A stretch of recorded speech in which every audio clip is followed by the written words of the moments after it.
Hello everyone, I am the storyteller, and I am here to help you today. I know you use this video to sleep, so before you do that, please like the video and subscribe to the channel. Where are you from and what time are you watching?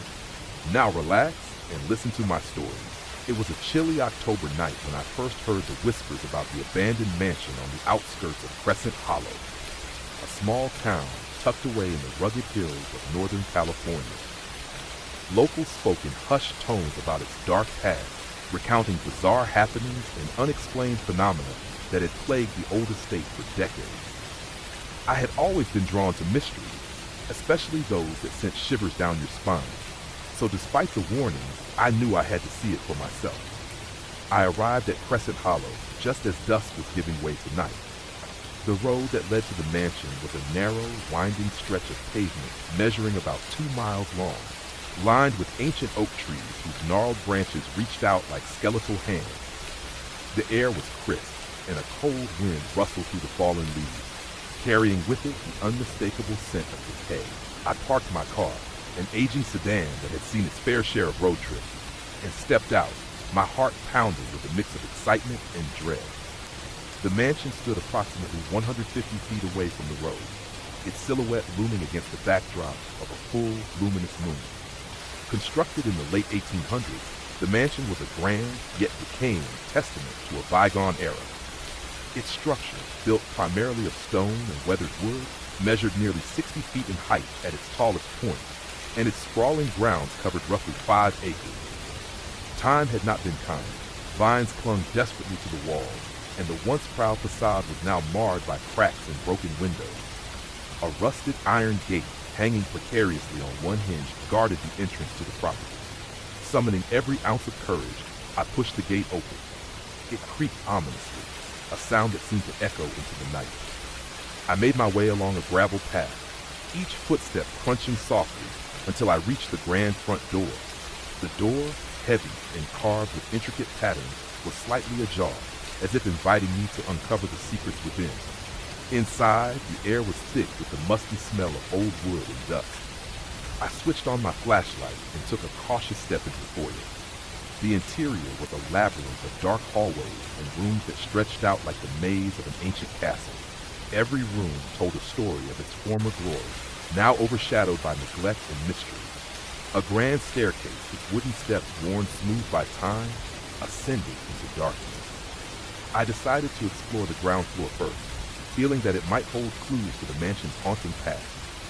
In the parlor, moonlight filtered in through the broken windows, casting long, eerie shadows that danced across the faded wallpaper. I noticed an old portrait hanging above the fireplace, a stern-looking man in a top hat, his eyes seeming to follow me wherever I went. Beneath his image was a plaque that read, Bartholomew Sinclair, 1862 to 1903. I couldn't help but wonder what tragedies had befallen the Sinclair family, and how their lives had become intertwined with the supernatural events whispered about for so many years. I carefully navigated through the dusty corridors, passing by rooms filled with antique furniture draped in white sheets and covered in layers of dust. In one of the study rooms, I discovered a desk cluttered with yellow papers, a broken clock, and several diaries. Flipping through one of the diaries, I learned that the mansion had once been the scene of inexplicable occurrences, disappearances, ghostly apparitions, and a series of mysterious deaths that remained unsolved. One entry, dated October 31st, 1899, sent a chill down my spine. Tonight, as the wind howls outside and the full moon casts its eerie glow upon these halls, I have seen shadows moving on their own. Whispers, too, echo through the corridors, as if the very walls are speaking. I fear that the spirits of those lost may not be at rest. I shuddered at the thought and decided to ascend the staircase, drawn by a strange compulsion to uncover the truth hidden on the upper floors. The staircase creaked under my weight as I climbed the 20 steps to the second floor. At the top, a long hallway stretched out before me, lined with several closed doors. I tried one door, and it swung open with an unsettling groan. Inside was a small bedroom with a canopy bed draped in moth-eaten fabric. A single, dusty mirror hung on the wall, its surface mottled with age. As I stepped closer, my flashlight flickered, and for an instant, I thought I saw a figure standing behind me in the reflection. a gaunt, shadowy silhouette with eyes that glowed faintly red. I spun around, but nothing was there. The room was empty, yet I couldn't shake the feeling that I was being watched. Determined to uncover more, I made my way back to the hallway and opened another door. This time, I found a study, its walls lined with bookshelves filled with ancient tomes. On a large mahogany desk sat a faded newspaper clipping with the headline, "Tragic Fire Claims Lives at Sinclair Mansion." The article detailed a catastrophic fire that had swept through the mansion nearly a century ago, leaving behind a trail of death and sorrow. The fire, it seemed, had not only taken lives, but had also ignited the lingering anger and despair of those who had perished. The temperature in the room seemed to drop noticeably as I read on. I chalked it up to the old mansion's poor insulation, but deep down, I knew there was something more sinister at play. The room felt charged with an energy that was both oppressive and desperate, as if the very air was saturated with the anguish of lost souls. I decided it was time to explore the basement, as the legends often mentioned hidden rooms and secret passages beneath the mansion. The stairs to the basement were tucked away behind a heavy velvet curtain in a narrow corridor. I descended the 15 creaking steps into a space that was even darker and colder than the rest of the mansion. My flashlight beam cut through the dense gloom, revealing cobwebs, rusted tools, and a collection of old relics strewn about haphazardly. The floor, made of worn stone tiles measuring roughly 1 foot by 1 foot each, was uneven, and I had to tread carefully to avoid tripping. At the far end of the basement, I discovered a heavy iron-bound door with a peculiar symbol etched into its surface, a circle intersected by a series of lines that resembled ancient runes. My heart pounded as I pushed it open, half expecting something to leap out at me. Instead, I found myself in a small chamber that appeared to have once served as a ritual room. In the center of the room lay a stone altar, stained with what I could only assume was centuries-old blood. Surrounding the altar were several faded murals depicting scenes of torment and despair. The murals measured about 6 feet in height and were painted in hues that had long since faded, yet they retained an eerie, haunting quality. As I examined the altar, a sudden chill swept through the room, and I heard a soft, almost imperceptible whisper. It was as if the voices of the past were reaching out to me from beyond the veil of time. I turned slowly, and there in the dim light stood the spectral figure of a woman. Her eyes were sorrowful, her expression one of profound loss. She was draped in a tattered gown that flowed around her like mist. Her translucent form seemed to flicker, as if caught between this world and the next. "Help me," she whispered, her voice barely audible above the sound of my pounding heart. I felt compelled to respond, though my voice came out as a mere croak. "Who are you? How can I help?" I asked, my words trembling in the stale air. The apparition drifted closer to the altar, her eyes filling with tears that shimmered like liquid silver in the dim light. "I am Elizabeth Sinclair," she murmured. "I was wronged here, betrayed by those I loved, and my soul has been trapped in this place ever since. The fire, the death, it all began with a lie, a curse that must be undone." Before I could ask any further questions, the room seemed to come alive with an energy both chaotic and malevolent. The murals began to pulse, and the temperature plummeted further. Shadows moved with a life of their own along the walls, and I could feel an unseen presence closing in on me. Elizabeth's form flickered wildly, her eyes pleading for salvation. In that moment, I realized that the mansion was not merely haunted by the restless dead. It was a nexus of ancient sorrow and unresolved injustice.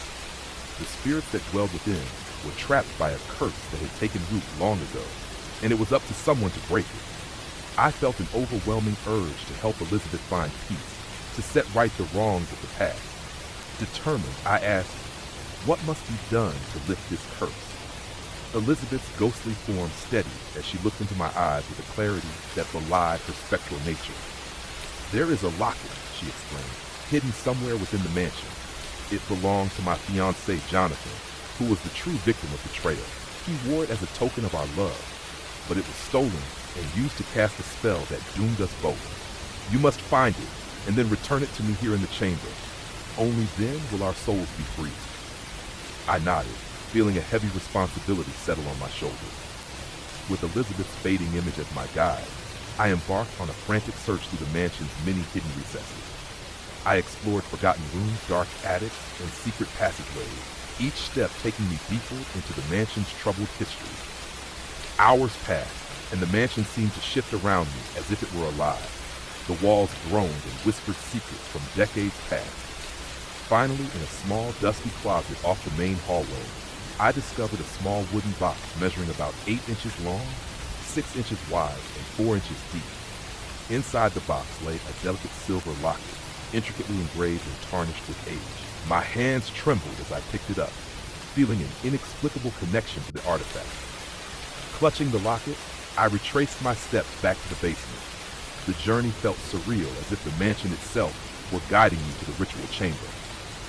When I finally arrived, the room was even darker than before, and the air crackled with a sense of anticipation. Elizabeth's spectral form reappeared by the stone altar, her eyes now glimmering with hope rather than despair. With great care, I extended the locket toward her. "Is this what you were looking for?" I asked softly. Elizabeth reached out with her ethereal hand and accepted the locket. As soon as the locket touched her, a brilliant light filled the chamber. The murals on the walls pulsed and then began to dissolve into fragments of light, and the oppressive chill lifted from the room. Elizabeth's form seemed to shimmer more brightly as her sorrow was gradually replaced by peace. The voices and whispers that had haunted the corridors began to fade into silence. For a few moments, everything was bathed in an otherworldly glow. Then, as suddenly as it had begun, the light subsided, leaving behind a serene stillness. Elizabeth's figure gave me a grateful smile before slowly dissipating into the air, her curse finally broken. I stood there in the silent chamber, the locket still warm in my hand, pondering the profound events that had just unfolded. The mansion, once a place of terror and sorrow, now seemed to exhale a long-held breath, its malevolent energy dissipating as if released from an age-old burden. I left Crescent Hollow that night with a heavy but hopeful heart. The experience had left an indelible mark on my soul, a reminder that even in the depths of darkness, there is a possibility for redemption and peace. The mansion, now free of its curse, stood as a silent testament to the tragic history of the Sinclair family, a history that had been rewritten by a single act of kindness and bravery. In the following days, the story of the haunted mansion spread throughout Crescent Hollow. Locals, once too fearful to speak of it openly, began to share their own encounters and experiences, each tale adding a new layer to the legend. Some claimed to see Elizabeth's gentle spirit wandering the grounds on moonlit nights, a guardian now freed from the shackles of the past. Others spoke of a newfound warmth in the old mansion, a transformation that mirrored the healing of its tortured history. I often reflect on that eerie October night, remembering how a simple act, retrieving a forgotten locket, could alter the course of history. In a world full of unanswered questions and inexplicable mysteries, there are moments when the past and present collide, creating opportunities for redemption that transcend time. Crescent Hollow, with its winding roads and haunted mansions, remains a place where legends come to life, where every creaking floorboard and whispering shadow tells a story of love, loss, and ultimately hope. Even now, as I sit by my window on a cool winter evening, I can almost hear the soft echo of Elizabeth's voice carried on the wind, a reminder that the spirit of compassion and justice never truly fades away. In the outskirts of a small Midwestern town lay the crumbling edifice of Blackwater Asylum, a once thriving psychiatric hospital that had been abandoned for over 50 years. The building, standing on a 3-acre plot and constructed in 1923, was notorious for the grim tales of mistreatment, unexplained phenomena, and the mysterious disappearance of several patients. The imposing structure, measuring nearly 120 feet in length and 40 feet in width, had long since surrendered to decay, its weathered brick facade and broken windows acting as silent witnesses to the horrors of its past. I had always been drawn to places shrouded in mystery, so when I heard whispers about Blackwater Asylum's dark history, I couldn't resist the urge to explore it for myself. One chilly November evening, armed with a flashlight, a digital camera, and an insatiable curiosity, I made my way down the overgrown gravel driveway. The road leading to the asylum stretched out for approximately 1.5 miles, bordered by barren fields and gnarled trees that creaked in the wind like ancient specters. As I approached the asylum, a dense fog began to roll in, obscuring my vision and adding an eerie ambiance to the already unsettling atmosphere. The heavy iron gate, rusted and barely hanging on its hinges, greeted me with a long, mournful groan as I pushed it open. Stepping onto the property, I couldn't help but feel that I was trespassing on sacred ground, a ground saturated with sorrow, despair, and perhaps something more sinister. The entrance hall of Blackwater Asylum was vast, with high ceilings supported by decaying wooden beams. The once bright walls were now a faded yellow, peeling in large strips, and the floor was covered in layers of dust and broken tiles, measuring roughly 1 square foot each. A series of rusted doors lined the corridor, each one leading to the forgotten wards and offices that had once housed desperate souls. The silence was oppressive, punctuated only by the occasional drip of water echoing through the cavernous space. I began my exploration in what appeared to be the main ward, a large room that once accommodated dozens of patients. Rows of metal-framed beds, many of them missing mattresses, stood in disarray. Their once white linens were now stained with age, and the rusty bed rails seemed to guard the secrets of untold suffering. In one corner of the room, I discovered a small table with a tarnished brass lamp and a faded calendar from 1948. The stark contrast between the relics of the past and the present decay gave the room an almost time-warped quality. As I ventured further, I stumbled upon the record room, a narrow, dimly lit corridor lined with tall filing cabinets and shelves filled with dusty folders and patient charts. One file in particular caught my attention. It belonged to a young woman named Eleanor, admitted in the summer of 1949. The handwritten note detailed her progressive withdrawal from reality, and her sudden, unexplained disappearance only added to the mystery. A hastily scribbled note at the bottom of the file read, "Eleanor's spirit lingers in room 12. My pulse quickened at the thought, and I resolved to search for room 12. Navigating the labyrinthine hallways, I finally located a narrow door marked room 12. The door, approximately 3 feet wide and 7 feet tall, hung slightly ajar as if inviting me in. I pushed it open slowly, the creak of the hinges sounding like a lament from a long-dead soul. Inside, the room was small, a modest space measuring about 10 feet by 12 feet, with a single, metal bed and a small window that offered a view of the overgrown courtyard. The walls were adorned with peeling paint and faint cryptic markings that I couldn't quite decipher. At the center of the room, I noticed a small, dust-covered mirror propped up against the wall. Its surface, though clouded by age, seemed to shimmer with a subtle luminescence under the beam of my flashlight. I set up my camera to document the room, capturing the eerie ambiance and every haunting detail. As I adjusted the lens, I thought I saw movement in the mirror, a faint, indistinct shape passing behind me. I spun around, heart racing, only to find the room empty. Dismissing it as a trick of the light and my overactive imagination, I returned to the mirror. But then it happened again. The reflection shifted, and a gaunt, sorrowful face appeared for just a moment before vanishing. Determined to uncover the truth behind Eleanor's fate, I searched the room for any further clues. In a small, concealed compartment beneath the bed, I discovered a worn leather journal.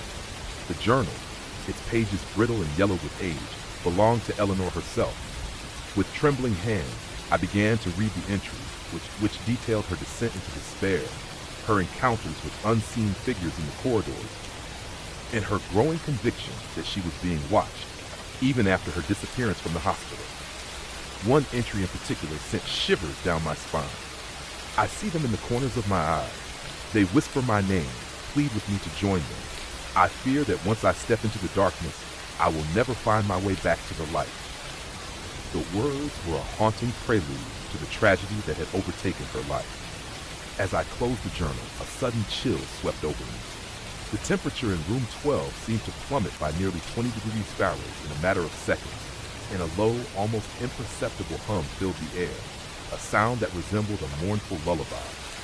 I felt an overwhelming sense of sadness and isolation, as if I were standing on the threshold of a hidden world where the dead lingered, trapped by regret and unfulfilled longing. My curiosity now fully ignited, I decided to explore deeper into the asylum's forbidden sectors. I followed a narrow staircase that led to the basement, a dank, labyrinthine network of corridors that stretched beneath the building. The basement, with its low ceilings and uneven concrete floors laid in roughly 2-foot by 2-foot slabs, was a stark contrast to the upper levels. Here, the air was thick with moisture and the pungent odor of mold. The walls, lined with peeling wallpaper and graffiti scrawled in erratic handwriting, seemed to whisper of past atrocities. At the end of one particularly long corridor, I came upon a heavy metal door marked "Containment." The door was secured with a rusty padlock, its chain hanging loosely. With some effort, I managed to force the door open, revealing a small cell that measured just 6 feet by 8 feet. Inside, the remnants of a narrow cot and a rusty sink were all that remained of what was once a holding area for patients deemed too dangerous or too disturbed to be left with the others.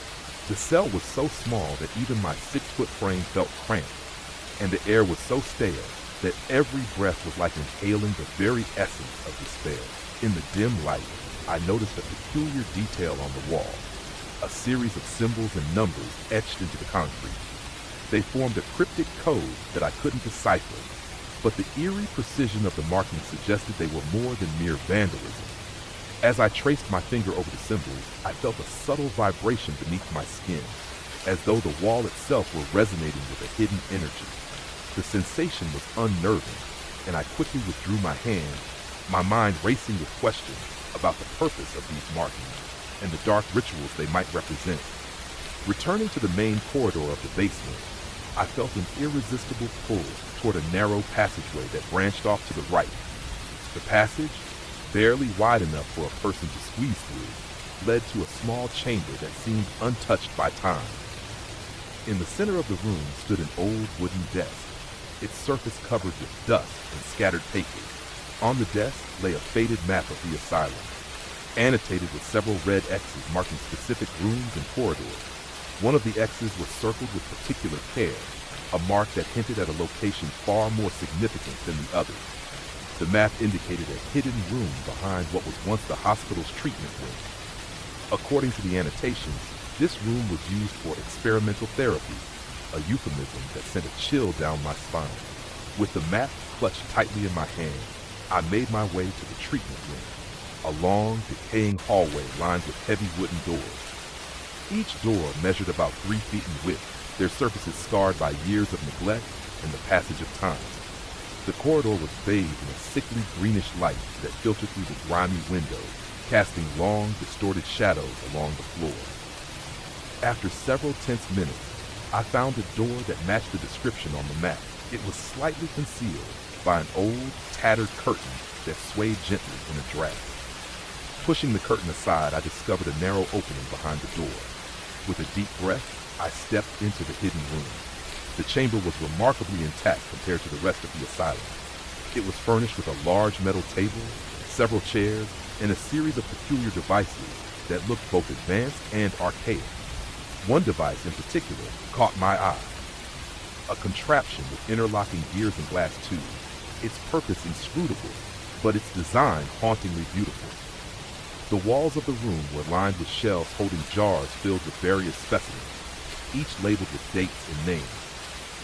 The specimens were preserved in murky liquids that glowed faintly under the dim light, and each jar seemed to hum with a life of its own.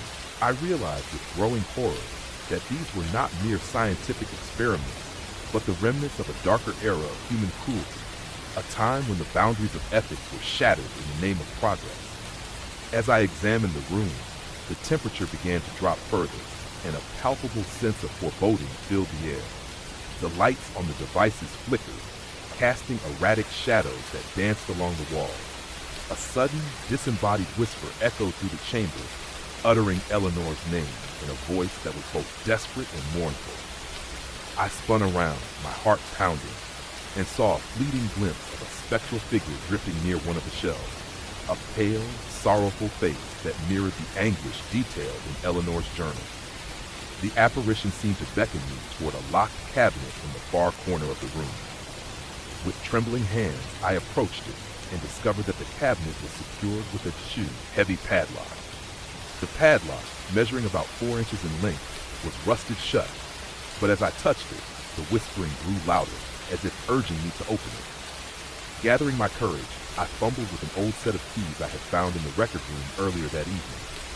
To my astonishment, one of the keys, small and intricately designed, fit perfectly into the lock. With a click, the cabinet door swung open, revealing a collection of faded photographs, handwritten letters, and a small, ornate box. Inside the box lay a delicate silver pendant, its surface etched with the initials ES, in a script that suggested both love and sorrow. I immediately recognized it as Eleanor, perhaps a memento of the life she once had before the asylum's torment swallowed her whole. The pendant seemed to pulse with a soft inner light as I held it in my hand, and I could almost feel the weight of Eleanor's untold story pouring into me. In that moment, the whispering reached a crescendo, filling the room with an overwhelming mixture of grief and hope. The spectral figure of Eleanor appeared more clearly now, her translucent form bathed in a gentle glow. "Thank you," she whispered, her voice resonating with a mix of relief and lingering sadness. "You have freed me from the chains of my past. The horrors of this place can now be laid to rest." As her apparition slowly faded away, the room seemed to sigh, a release of pent-up anguish that had festered for decades. The devices and jars lost their eerie glow, and the oppressive chill lifted, replaced by a tentative warmth. I stood there for several long moments, absorbing the profound transformation that had just taken place. It was as though the very soul of Blackwater Asylum was finally exhaling after years of torment. With the silver pendant safely tucked away, I left the hidden room and made my way back through the labyrinthine corridors of the asylum. As I emerged into the main hall, the oppressive darkness that had once permeated the building now seemed lighter, almost hopeful. The silence, though still present, no longer carried the weight of sorrow and despair. Instead, it was punctuated by the gentle echoes of release, a promise that the ghosts of the past had finally found solace. Outside, the fog had begun to lift, revealing a star-studded sky over the small town. I stepped through the iron gate one last time, leaving Blackwater Asylum behind with a heart that was heavy yet somehow lighter than when I had arrived.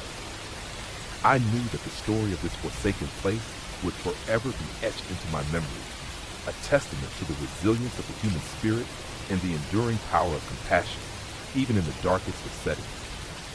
In the days and weeks that followed, I shared my experience with others, and slowly, the legend of Blackwater Asylum began to change. No longer was it solely a symbol of cruelty and despair. It became a reminder that every soul, no matter how tormented, deserves the chance to find peace. The silver pendant, which I kept as a memento, served as a constant reminder of Eleanor's story and the silent promise that even the most haunted corners of our past can be redeemed. To this day, whenever I pass by the site of the asylum, I pause for a moment and reflect on the echoes of those long-forgotten voices.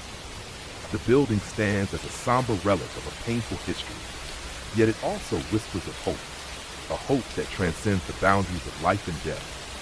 And in the quiet moments, if you listen closely, you might just hear the gentle voice of Eleanor, thanking you for the gift of liberation and the promise of peace. Thus, the shadows of Blackwater Asylum have receded, replaced by a quiet dignity that speaks to the healing power of empathy and understanding. It is a story of horror transformed into redemption, a tale that reminds us all that even in the deepest darkness, light can find a way to break through. It was on a cold, blustery October evening when I first heard the legends of Hollow Mill, a decrepit abandoned mill nestled on the outskirts of Millersfield, a small town in the heart of rural Indiana. Rumors told of eerie lights flickering behind broken windows and the sound of distant machinery echoing through the night, even though the mill had been silent for over 70 years. Intrigued and unable to resist the pull of a mystery, I set out to uncover the truth behind the curse of Hollow Mill. I drove down a 3-mile-long country road, its shoulders lined with ancient oak trees whose gnarled branches reached out like skeletal fingers. The chilly wind carried the scent of damp earth and decaying leaves as my sedan, an old 1998 Chevy about 15 years past its prime, crunched along the gravel road. The sky was overcast, and a faint crescent of the moon peeked through, casting long shadows that danced along the roadside. Every mile deepened my anticipation, and admittedly, a hint of trepidation. When I arrived, the mill loomed before me like a grim monument to a bygone era. The structure, built in 1903, measured roughly 80 feet in length and 40 feet in width, with a towering water wheel that stood about 20 feet high. Time had worn away its grandeur. The red brick facade was now chipped and stained, and large sections of the roof had collapsed, exposing the dark, empty interior. An iron fence, rusted and overgrown with ivy, circled the property, and the gate, hanging loosely on one hinge, creaked ominously as I pushed it open. I parked my car near the weathered sign that read Hollow Mill, established 1903, in faded, peeling letters. With my flashlight in hand and a notebook tucked under my arm, I approached the front entrance.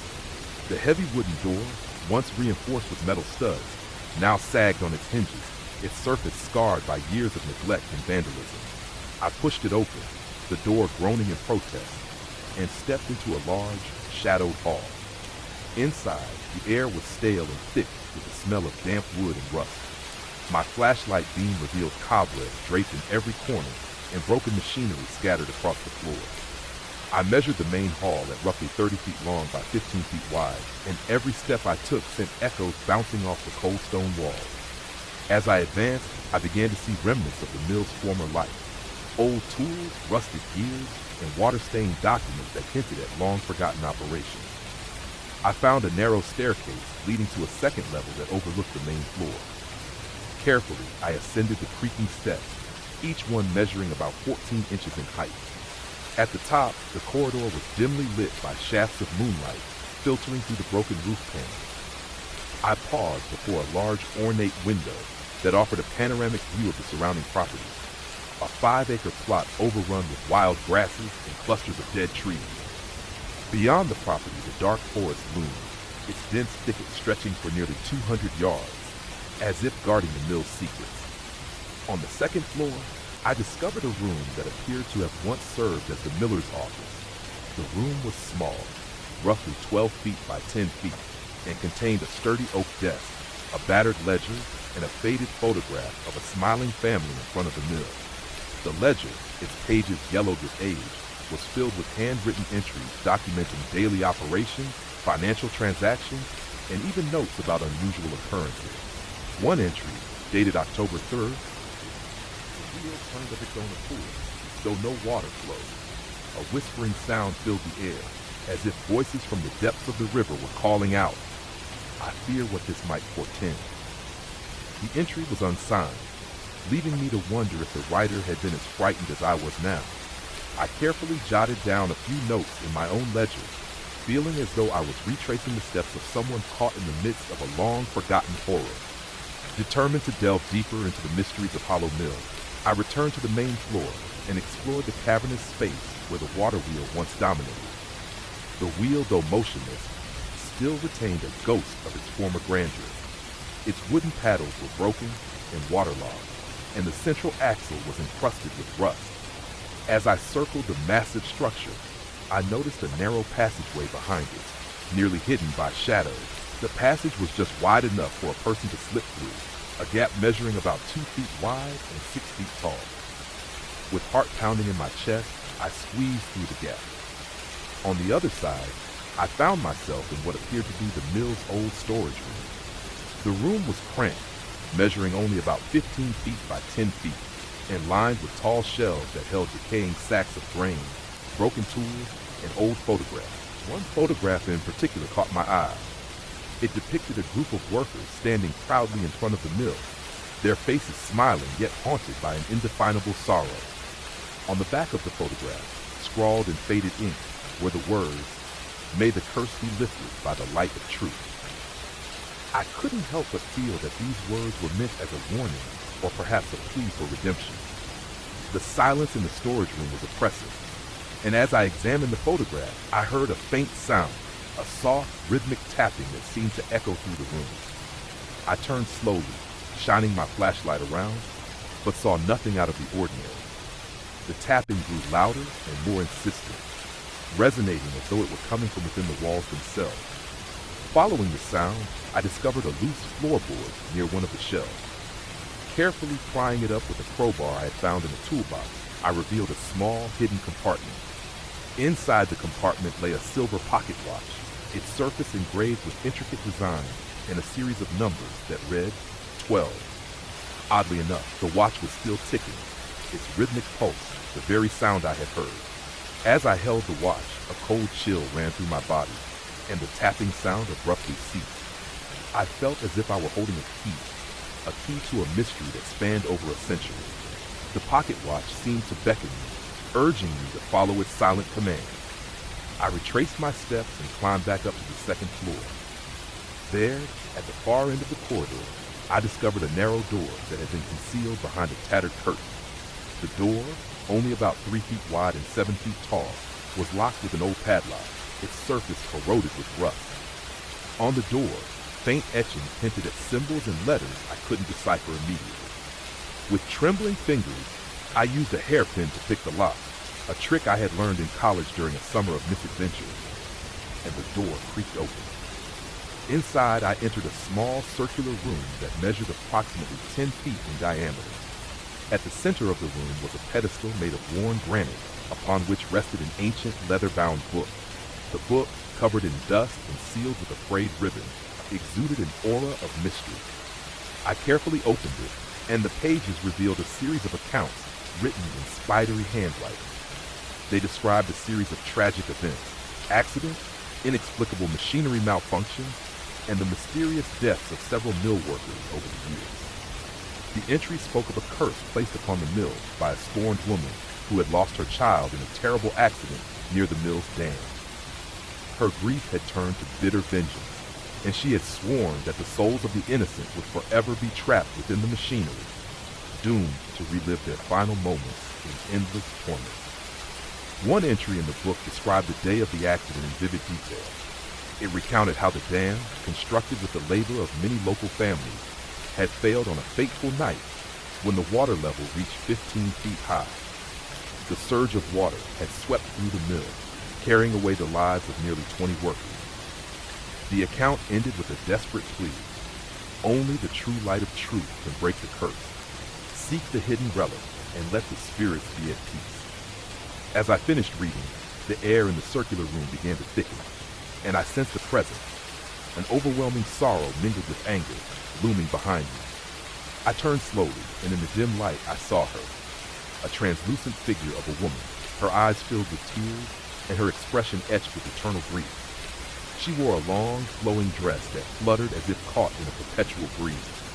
In a voice that trembled with anguish, she whispered, "Please, help me free my child. Help us find peace." I felt an irresistible compulsion to respond. "Who are you?" I asked softly, my voice echoing in the quiet chamber. "I am Margaret," the spirit replied, her voice like a forlorn melody. "I lost my baby when the dam broke and the mill took his soul. The relic, the key to breaking the curse, is hidden within these walls. Only by finding it can you help set us free." Her spectral hand gestured toward the ancient book, and as her form shimmered with emotion, I understood that I had been chosen to unravel this tragic mystery. With renewed determination, I decided to search for the relic mentioned in Margaret's plea. I carefully studied the book for clues and discovered a passage that spoke of a hidden room beneath the mill's floor, one that lay behind a false wall in the basement. The passage described the relic as a small, crystal heart, no larger than a quarter, imbued with the pure light of forgiveness. Its radiance, it was said, could dispel the darkness that had enshrouded the souls trapped by the curse. I made my way down a narrow, creaking staircase leading to the basement, the steps measuring about 16 inches each and worn smooth by decades of use. The basement was a labyrinth of cold, damp corridors and storage rooms, the walls lined with uneven concrete tiles, roughly 2 feet by 2 feet in size. The air was heavy with moisture, and the sound of dripping water resonated like a mournful heartbeat. After hours of searching through dusty crates, forgotten machinery, and piles of debris, I finally found a section of the wall in the far corner of the basement that seemed out of place. It was covered in peeling paint and old, faded wallpaper. With a bit of effort and the help of my flashlight beam, I discovered a loose panel behind a stack of broken crates. My heart pounded as I pried the panel away, revealing a narrow passage that led to a small, hidden chamber. The chamber was no larger than 8 feet by 8 feet, and at its center, upon a pedestal, rested a small, crystalline object, the relic Margaret had spoken of. The crystal heart glowed faintly with an inner light, its luminescence pulsating gently as if it were alive. I reached out with trembling hands and picked it up. The moment my skin touched the cool surface of the crystal, a brilliant radiance filled the chamber.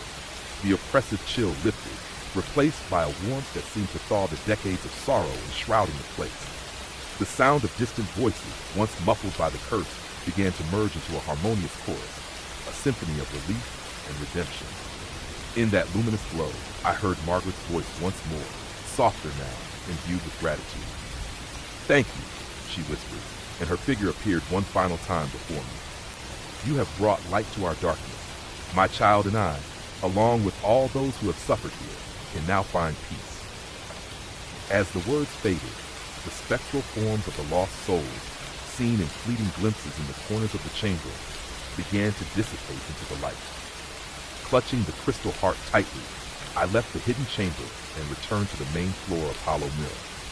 The oppressive atmosphere that had once pervaded the building now felt lighter, as if the curse that had haunted these walls for over 7 decades had been lifted by a single powerful act of compassion and truth. I stepped outside as dawn began to break, the first rays of sunlight piercing through the lingering mist. The mill, now bathed in a gentle morning glow, seemed transformed, a silent witness to a long-forgotten tragedy now resolved. I placed the crystal heart in my bag, a tangible reminder of the courage required to face the ghosts of the past and the power of empathy to mend broken hearts. In the days that followed, I shared the story of Hollow Mill with the residents of Millersfield. They listened in awe as I recounted every detail, from the eerie tapping in the storage room to the spectral plea of Margaret. The old mill, once a symbol of despair and mystery, slowly began to be seen in a new light, as a monument to the resilience of the human spirit and a testament to the healing power of truth. Though many have since visited Hollow Mill, none have found another relic or experienced the same luminous transformation that night. Yet, if you listen closely on a quiet autumn evening, you might still hear the gentle echoes of Margaret's plea carried on the wind, a reminder that even in the darkest places, hope and redemption can be found. For me, the curse of Hollow Mill is now a cherished, bittersweet memory, a story of horror transformed into healing, of sorrow turned to light, and of one solitary act that bridged the gap between the living and the dead. And every time I glance at that small crystal heart in my bag, I remember that night, that mill, and the promise that even the most haunted souls can find their way home. It was a crisp autumn evening when I first set my sights on Ashwood Estate, a sprawling, abandoned mansion rumored to be cursed by the tormented souls of its past. Located about 5 miles off the beaten path in the rural outskirts of Vermont, the estate had long been shrouded in mystery and whispered legends. Local residents spoke of eerie lights dancing in the windows, unexplained sounds echoing through the halls, and a persistent chill that no summer heat could dispel. I was drawn to these tales like a moth to a flame, determined to uncover the truth behind the haunting of Ashwood Estate. I drove my beat-up pickup truck along a narrow, winding road that stretched approximately 3 miles through dense stands of maple and oak trees. The road, rough and uneven in spots, measured roughly 2 lanes wide, its shoulder barely visible under a blanket of fallen leaves. As I neared the estate, the towering silhouette of the mansion came into view against the backdrop of a deep indigo sky, its once grand structure now a decaying relic of a bygone era. The mansion itself measured an imposing 100 feet in length and nearly 60 feet in width, with tall, crumbling turrets that soared about 40 feet into the air. The estate spanned nearly 10 acres, with overgrown gardens and a once pristine reflecting pond, now nothing more than a murky pool approximately 15 feet across, lying in the center of the ground. A rusted iron gate, about 6 feet tall and encrusted with years of oxidation, creaked ominously as I pushed it open, the sound echoing like a warning into the gathering darkness. I parked my truck near a withered oak tree and stepped out into the chill of the night, The wind whispered through the barren branches as I approached the heavy front door, which hung loosely on its hinges. The door, crafted from solid oak and adorned with intricate carvings of twisted vines and weeping angels, measured nearly 7 feet tall, an impressive testament to the mansion's former opulence. I hesitated for a moment, gathering my courage, and then stepped inside. Inside, the foyer was vast, its ceiling stretching upwards nearly 25 feet to a shattered stained glass dome that once bathed the room in vibrant colors. Now, only fragmented shards of glass scattered across the marble floor remained, each piece reflecting the faint beam of my flashlight in a distorted mosaic. I took a deep breath, the air thick with the scent of decay and old secrets, and began to explore. I started down a long, dim corridor that ran along the east wing of the mansion. The hallway, lined with portraits of stern-faced ancestors, measured roughly 50 feet in length. Their eyes seemed to follow me as I passed, the faces frozen in time, a silent chorus of the estate's troubled history.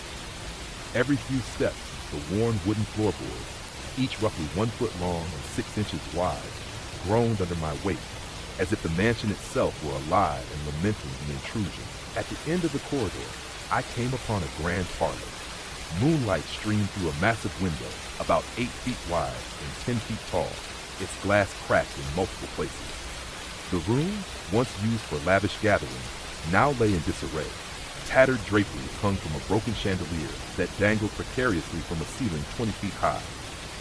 Dust motes danced in the air, and the remnants of antique furniture, a grand piano with chipped ivory keys and a set of velvet-upholstered chairs, lay scattered about. The atmosphere was heavy, as if every object in the room was steeped in sorrow and regret. I moved to the center of the parlor, my flashlight illuminating a faded rug that spanned nearly 12 feet by 15 feet. Beneath it, I discovered a trapdoor cleverly concealed by a layer of debris. Intrigued, I pried it open to reveal a narrow staircase descending into darkness. The steps, each about 8 inches high and 10 inches deep, led down to what appeared to be the estate's basement, a place where, according to local lore, some of the darkest secrets of Ashwood Estate were hidden. Taking a deep breath, I descended the creaking stairs, my every step sending echoes through the confined space. At the bottom, the air turned damp and cold, and I found myself in a sprawling underground chamber, measuring roughly 30 feet by 40 feet. The walls, made of rough stone blocks, were covered in a thick layer of mildew. Faint, dripping sounds resonated off the surfaces, and the beam of my flashlight revealed strange symbols etched into the stone, a mix of arcane characters that sent shivers down my spine. In the center of the chamber stood an ornate wooden table, approximately 6 feet long and 3 feet wide, covered in dusty artifacts, a cracked porcelain doll, a rusted key, and a collection of old photographs with faces blurred by time. As I reached for one of the photos, I noticed that the image depicted a family, a stern patriarch, a beautiful matron, and 2 children, standing in front of Ashwood Estate. The photo, dated 1892, hinted at a lineage that might have been cursed to haunt the mansion forever. My curiosity piqued. I began searching through the items on the table. Beneath a layer of yellow paper, I uncovered a leather-bound journal, its pages brittle with age. The journal belonged to Jonathan Ashwood, the last known owner of the mansion. His entries chronicled the estate's descent into madness, describing eerie occurrences such as footsteps in empty hallways, whispered voices echoing through the night, and a persistent feeling of being watched. One entry, dated October 31st, 1899, reads, "Tonight, as the wind howls through these ancient halls, and the full moon casts its ghostly glow upon our home, I feel the presence of the lost souls who wander here. I fear that the curse of our bloodline, born from unholy acts and forbidden secrets, has condemned us to an eternity of torment. If these words find any who dare read them, know that the key to our salvation lies hidden within these walls. Only the pure of heart may unlock the door to freedom." The words sent a chill down my spine. Determined to uncover more, I tucked the journal into my backpack and continued exploring the labyrinthine basement. My flashlight beam revealed several narrow corridors branching off from the main chamber, each door marked by rusted metal plaques with cryptic inscriptions. One such door, located about 15 feet to my right, was slightly ajar. I pushed it open, the sound of creaking hinges echoing in the silence, and stepped into a small room that measured roughly 12 feet by 12 feet. This room was different, almost pristine compared to the rest of the decaying estate. A single ornate mirror hung on the wall, its frame gilded and surprisingly untarnished. The mirror, about 4 feet tall and 2 feet wide, reflected not only my image, but seemed to capture fleeting glimpses of movement behind me. I spun around, heart pounding, but the room remained empty. It was then that I noticed a faint glow emanating from behind the mirror, as though something or someone was trying to reveal itself. Gathering my courage, I stepped closer and reached out to touch the mirror's cool surface. In that instant, the temperature around me dropped precipitously, and the room filled with a soft, melancholic hum. The surface of the mirror began to ripple like disturbed water, and I saw images flash before my eyes. A woman in a flowing gown wandering the halls of the mansion, a child clinging to her skirts as they fled from an unseen terror, and a man, eyes filled with sorrow, standing alone in a shadowed corridor. The visions were disjointed, yet heart-wrenching, as if they were fragments of a tragedy that had unfolded long ago. I staggered back, my pulse racing, and struggled to regain my composure.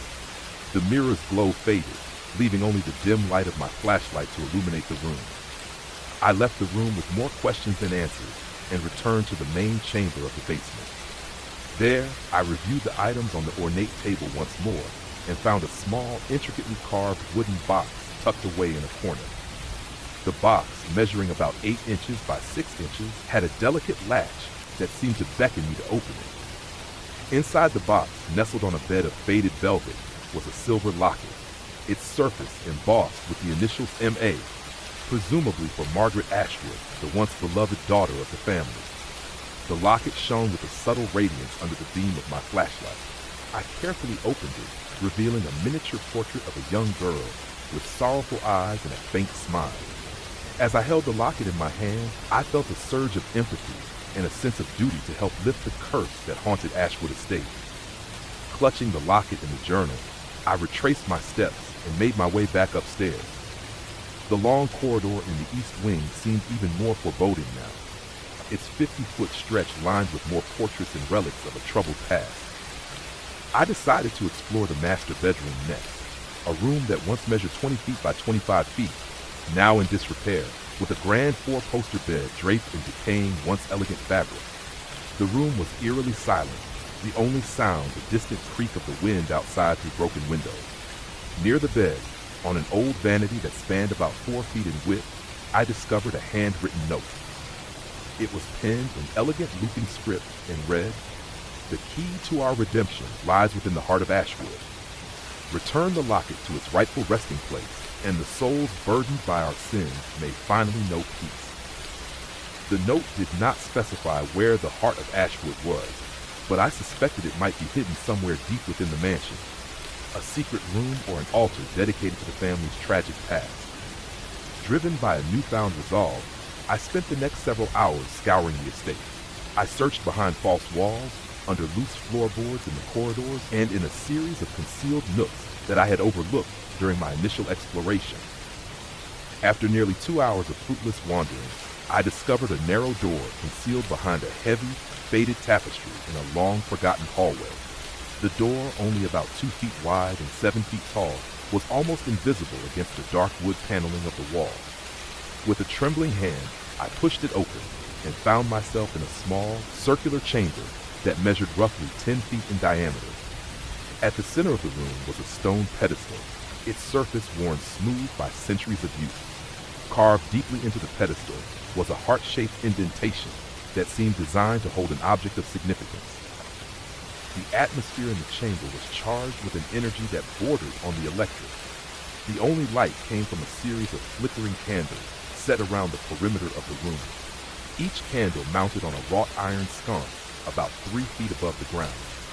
The gentle, wavering light cast dancing shadows on the walls, where faded murals depicted scenes of joy and sorrow intermingled, as if the estate itself were trying to atone for its dark history. My heart pounding with anticipation, I knelt before the pedestal and examined the heart-shaped indentation. It was a perfect fit for the silver locket. With careful deliberation, I lifted the locket from my pocket and placed it into the carved niche. For a moment, nothing happened. Then, as if in response to a long-awaited plea, the candle's flames flared and a soft hum filled the chamber. The locket began to glow, its silver surface now radiating a warm, golden light that illuminated the entire room. I could almost feel the presence of 1,000 grateful souls, their silent voices merging into a harmonious whisper. The murals on the walls seemed to shift, and in the glow, I saw faint images of the Ashwood family, Margaret, the young girl in the locket, her parents, and even the distant, sorrowful figure of Jonathan Ashwood, all bathed in a transcendent light. Their expressions, once marred by grief, now held hints of relief and acceptance. A sudden, gentle breeze stirred within the chamber, carrying with it a whisper that I could barely make out. "Thank you." The voice, soft and ethereal, resonated deep within my soul. I felt an overwhelming sense of peace wash over me, a sense that I had, in some small way, helped break a centuries-old curse. For what felt like both an eternity and a single fleeting moment, I remained there, the glow of the locket filling the chamber with warmth and hope. Eventually, the light began to dim, and the candle's flame stabilized into a steady, comforting glow. I carefully retrieved the locket from the pedestal, knowing that its purpose had been fulfilled. The voice of Margaret, soft yet resolute, echoed in my ears as I retraced my steps out of the hidden chamber. Emerging back into the decaying grandeur of Ashwood Estate, I sensed that the oppressive weight that had once burdened the mansion was beginning to lift. The corridors, though still steeped in history and sorrow, now carried an air of gentle melancholy rather than outright terror. I exited through the main door and stepped back into the cool night air, the stars above twinkling like distant beacons of hope. In the days that followed, I returned to town and shared my experience with a few locals. Some dismissed it as the fanciful ramblings of an overactive imagination, while others, those who had long believed in the curse, whispered of the change they felt in the winds around Ashwood Estate. A few even claimed that on quiet nights they could hear the soft echoes of laughter and gentle music drifting from the direction of the mansion, a sign that perhaps the souls trapped there had finally found a measure of peace. Although I never returned to Ashwood Estate, the memory of that night remains etched in my mind. I still recall every detail, the sound of the creaking iron gate, the cold touch of the heavy oak door, and the inexplicable warmth that emanated from the silver locket. Each time I pass by the dusty roads of rural Vermont, I can almost sense the lingering whispers of the Ashwood family, forever grateful for a stranger who dared to unlock the secrets of their haunted home. The journey to Ashwood Estate was more than a simple foray into the unknown. It was a pilgrimage through time, a confrontation with the dark legacy of a once proud family, and ultimately, an act of redemption.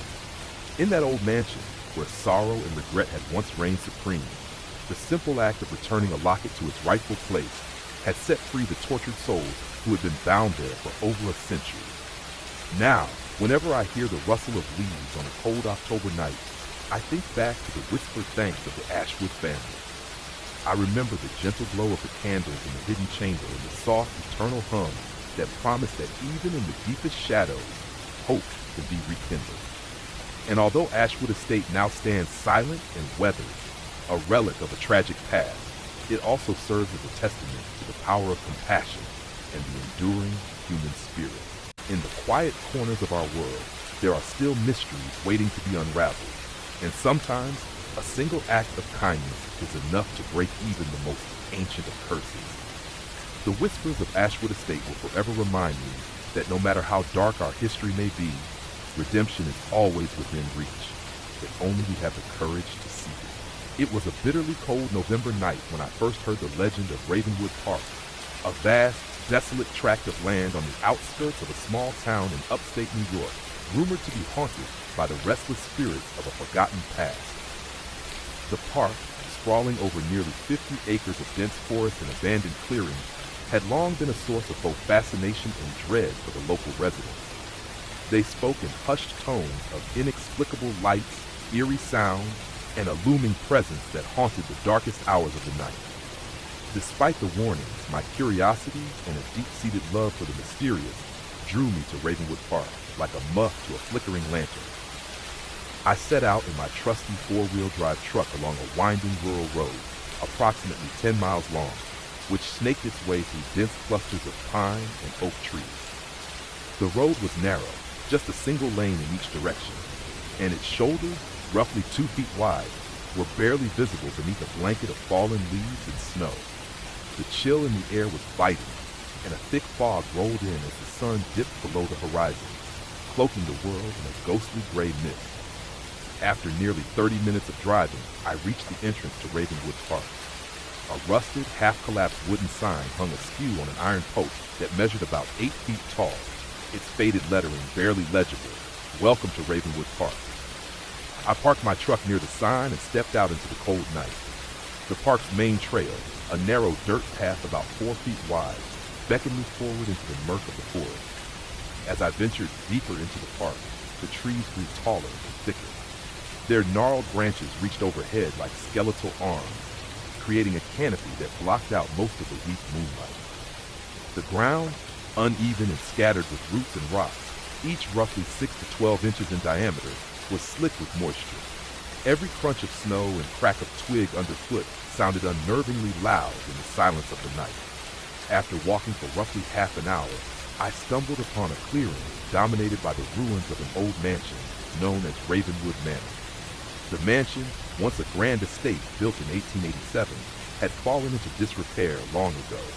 Its crumbling facade, constructed of weathered red brick and set on a sprawling stone foundation, approximately 30 feet by 40 feet in size, was partially overgrown with ivy. Tall, broken windows, each roughly 3 feet by 4 feet, stared blankly like dead eyes, and the once proud entrance, framed by a pair of ornate wooden doors about 7 feet tall, now hung askew on their hinges. The mansion's imposing silhouette was framed by a skeletal grove of dead trees, their trunks twisting upward like anguished figures against the starless sky. With my heart pounding, I made my way toward the mansion. The front porch was littered with debris, shattered glass, splintered wood, and overgrown weeds. A cold wind whispered through the empty air, carrying with it a faint, mournful sound that I could not quite place, like a distant cry or a soft lament. As I reached the steps, I noticed deep gouges in the wood and strange symbols etched into the stone columns that flanked the door. Their meaning was unclear, but they exuded an aura of foreboding that sent chills down my spine.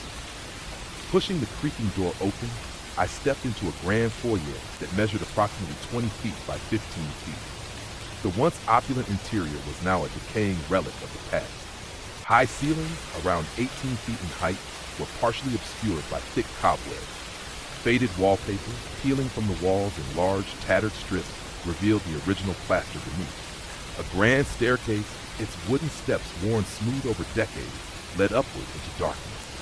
In the center of the foyer lay a large, dust-covered chandelier that hung precariously from the ceiling by a single, frayed chain.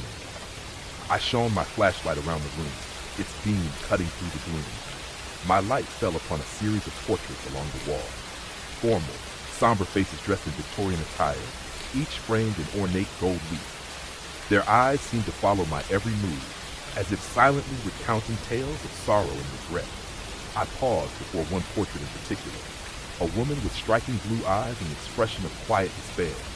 Behind her, scrawled in an elegant looping script on the wall, were the words, "For those lost, we remember." The message felt like a plea, a silent call from the past. Driven by a mix of trepidation and determination, I began exploring further into the mansion. I ventured down a long corridor that extended roughly 50 feet from the foyer. The corridor was lined with closed doors, each one leading to forgotten rooms whose histories had been swallowed by time.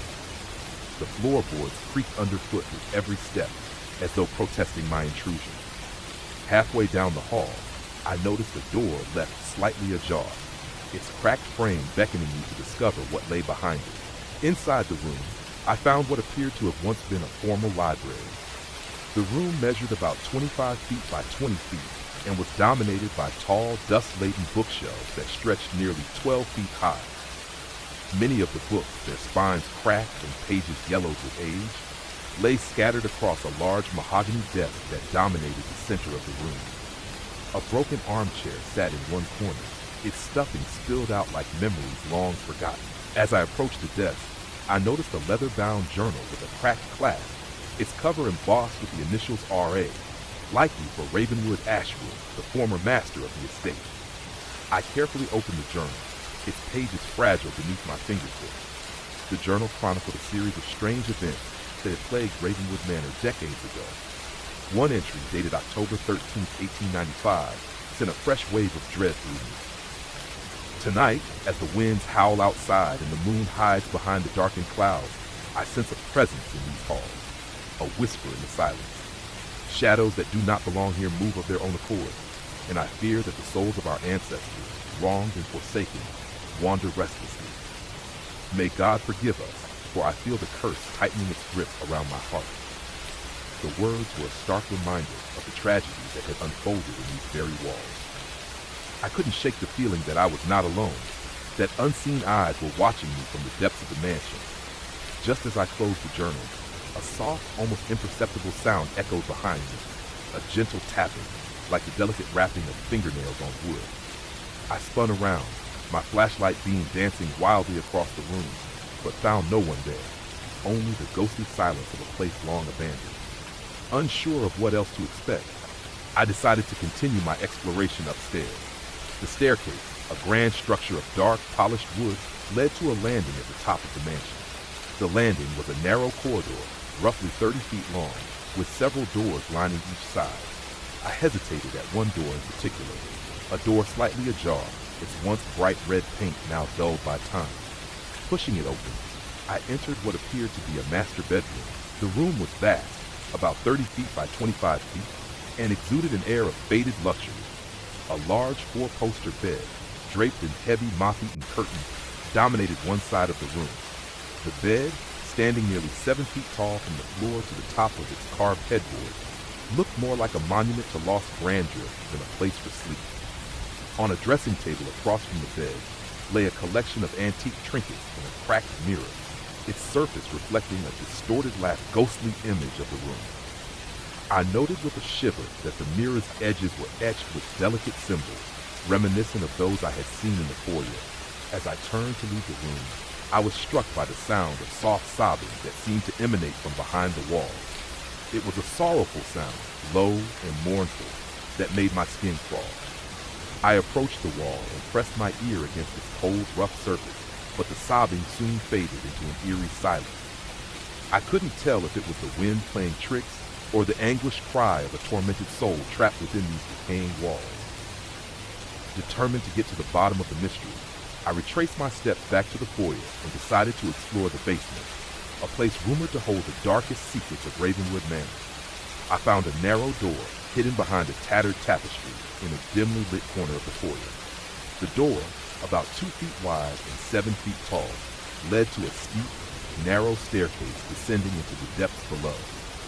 The basement was a vast, labyrinthine space, roughly 40 feet by 40 feet in area, with low ceilings barely 8 feet high. The air was dank and heavy with the odor of mildew and decay.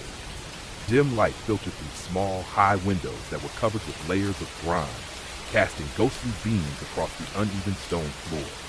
Rows of old furniture, broken mirrors, and rusted tools lay scattered about in the darkness. As I made my way through the winding corridors of the basement, my flashlight revealed strange markings on the walls, symbols etched deeply into the stone, as if by hands both desperate and determined. In one secluded alcove, I discovered an iron-bound door reinforced with heavy bolts. The door, measuring about 6 feet tall and 3 feet wide, was slightly ajar. With a deep breath and trembling hands, I pushed it open.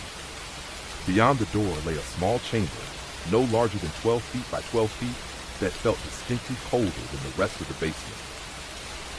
In the center of the chamber stood a stone pedestal, worn smooth by the passage of time. Upon the pedestal lay a battered wooden box, its surface adorned with intricate carvings of twisting vines and anguished faces. The box measured roughly 10 inches by 8 inches and was secured with a rusted latch. Compelled by an unseen force, I knelt before the pedestal and slowly opened the box. Inside, nestled on a bed of faded velvet, was a small, intricately designed silver key. The key, only about 3 inches long, was engraved with a series of symbols similar to those I had seen earlier in the mansion. It shimmered faintly in the weak light, as if imbued with a power of its own. At the bottom of the box, written in spidery handwriting on a yellowed scrap of paper, were the words, "Unlock the door to our salvation." A sudden, cold gust of wind swept through the chamber, extinguishing the weak beam of my flashlight for a moment. When the light flickered back to life, I felt as though I were being watched by unseen eyes. The oppressive silence of the room was broken by the distant echo of footsteps and murmurs, though I could see no one in the darkness. With the silver key clutched tightly in my hand, I hurried back up the narrow staircase, my mind racing with the possibility that the key might unlock one final secret hidden deep within Ravenwood Manor. Back on the upper floor, I recalled an old servant's passageway I had read about in a faded newspaper clipping found in the library. A hidden corridor rumored to lead to a concealed room where the final chapter of the Ashwood family's tragedy was written. Following the clues in the journal and the directions from the clipping, I found a narrow door tucked behind a heavy drape in a neglected corner of the mansion. The door was small, about 2.5 feet wide and 6 feet tall, and had a keyhole that looked far too ornate for its size. With my heart pounding in anticipation, I inserted the silver key. The lock clicked open with a sound that echoed like a long-forgotten sigh. Inside, I discovered a secret chamber that measured roughly 15 feet by 15 feet. The walls of the chamber were lined with faded murals depicting a once happy family, their faces now marred by sorrow and regret. In the center of the room, on a pedestal of black marble roughly 4 feet tall, lay a small heart-shaped locket. Its surface was engraved with the initials R.A. and adorned with delicate filigree that sparkled in the dim light. This, I realized, was the heart mentioned in the journal, the relic meant to bring salvation to the tormented souls of Ravenwood Manor. Trembling, I reached out and gently lifted the locket from its resting place. As soon as I did, the room seemed to come alive. The murals flickered as if stirred by an unseen breeze, and a soft, ethereal glow emanated from the locket itself. In that moment, I heard a gentle whisper, a voice that was at once sorrowful and relieved. "At last you have come," it murmured. I could barely make out the words, but they seemed to carry the weight of centuries of grief and longing. As the locket's glow intensified, the chamber filled with the spectral figures of the Ashwood family. Margaret, the grieving mother, Jonathan Ashwood with his haunted eyes, and the small, innocent face of a child whose smile belied the darkness that had claimed him. Their translucent forms drifted around me in a solemn dance of release and remembrance. The oppressive weight of the curse that had held Ravenwood Manor in its grasp for over a century seemed to lift, replaced by a palpable sense of peace and finality. The figures gathered near the pedestal, their expressions softening with gratitude. The voice, now clearer and imbued with a bittersweet tone, spoke once more. "Thank you, kind soul, for returning our heart to us. The curse is broken and we may now find rest." One by one, the spectral figures began to fade into the soft light, their mournful eyes now filled with the hope of liberation. For what felt like both an eternity and a single transcendent moment, I remained in the secret chamber, watching as the legacy of sorrow and guilt was finally lifted from Ravenwood Manor. The locket, its glow now gentle and steady, served as a lasting reminder of the power of compassion and the courage it takes to confront the darkest parts of our past. I left the secret chamber with a profound sense of relief and a heavy heart. As I stepped back into the cool November air outside Ravenwood Park, the mansion behind me no longer appeared as a decaying relic of misery, but as a place that had finally been set free from its haunted legacy. The overgrown grounds, once echoing with the despair of lost souls, now seemed to breathe a quiet, hopeful sigh under the light of the rising moon. In the weeks that followed, I shared my experience with a few trusted locals and friends. While some dismissed the tale as the fanciful creation of an overactive imagination, others, those who had long felt the inexplicable pull of Ravenwood Park, recognized the truth in my words. They spoke of subtle changes around the manor, a newfound stillness in the once turbulent nights, and a gentle calm that seemed to wash over the area like a blessing. Now, whenever I drive along that narrow, winding road into the remote reaches of upstate New York, I paused for a moment at the sign marking the entrance to Ravenwood Park. I remember that bitter November night, the crunch of snow underfoot, the eerie silence of the mansion, and the soft, spectral whispers that finally brought redemption to a family long by a curse. The locket remains with me as a cherished memento, a tangible reminder that even in the darkest of places, the light of truth and compassion can break even the most ancient of curses. The shadows of Ravenwood Park will forever serve as a testament to the resilience of the human spirit, a reminder that even when haunted by the echoes of a sorrowful past, redemption is possible for those who dare to seek it. It was a moonless night in late October when I first heard whispers of Briarwood Farm, a sprawling, isolated homestead reputed to be cursed beyond all mortal understanding. Nestled on a 15-acre plot of land in the backwoods of rural Missouri, the farm had lain abandoned for nearly 50 years, its dilapidated farmhouse and outbuildings standing as silent witnesses to a tragic past. Locals spoke of bizarre rituals, vanishing families, and a malignant presence that roamed the fields under the cloak of darkness. Intrigued by the ominous lore and driven by an insatiable curiosity, I resolved to explore Briarwood Farm, unaware that I was about to confront something far more sinister and unearthly than I had ever imagined. I set out in my reliable pickup truck along a narrow gravel road stretching approximately 8 miles through dense, towering pine forest. The road, measuring roughly 12 feet in width, wound its way through the heart of the wilderness, its shoulders littered with fallen leaves and broken branches. As I neared the coordinates given to me by an old local tale, the air grew heavier and the oppressive silence deepened. A chill wind swept through the trees, carrying with it the faint, eerie strains of what sounded like distant whispers.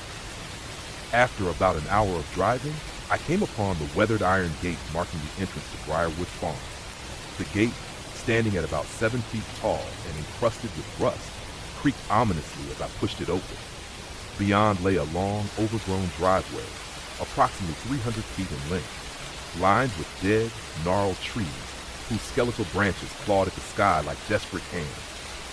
My truck's headlights revealed a decaying farmhouse in the distance, its once white clapboard siding now stained with time and neglect. The barn, set to the left of the house, was equally derelict, its large double doors hanging loosely on their hinges. I parked my truck near the broken fence at the edge of the property and took a deep breath before stepping out into the darkness. The farmhouse itself was an imposing structure, measuring roughly 60 feet by 40 feet. It had once been the pride of a thriving family estate. Now, its windows were either shattered or heavily veiled by grime, and the porch, stretching about 15 feet along the front, sagged under the weight of years of decay. A single dim light flickered inside one of the upstairs windows, as if beckoning me to uncover the secrets hidden within.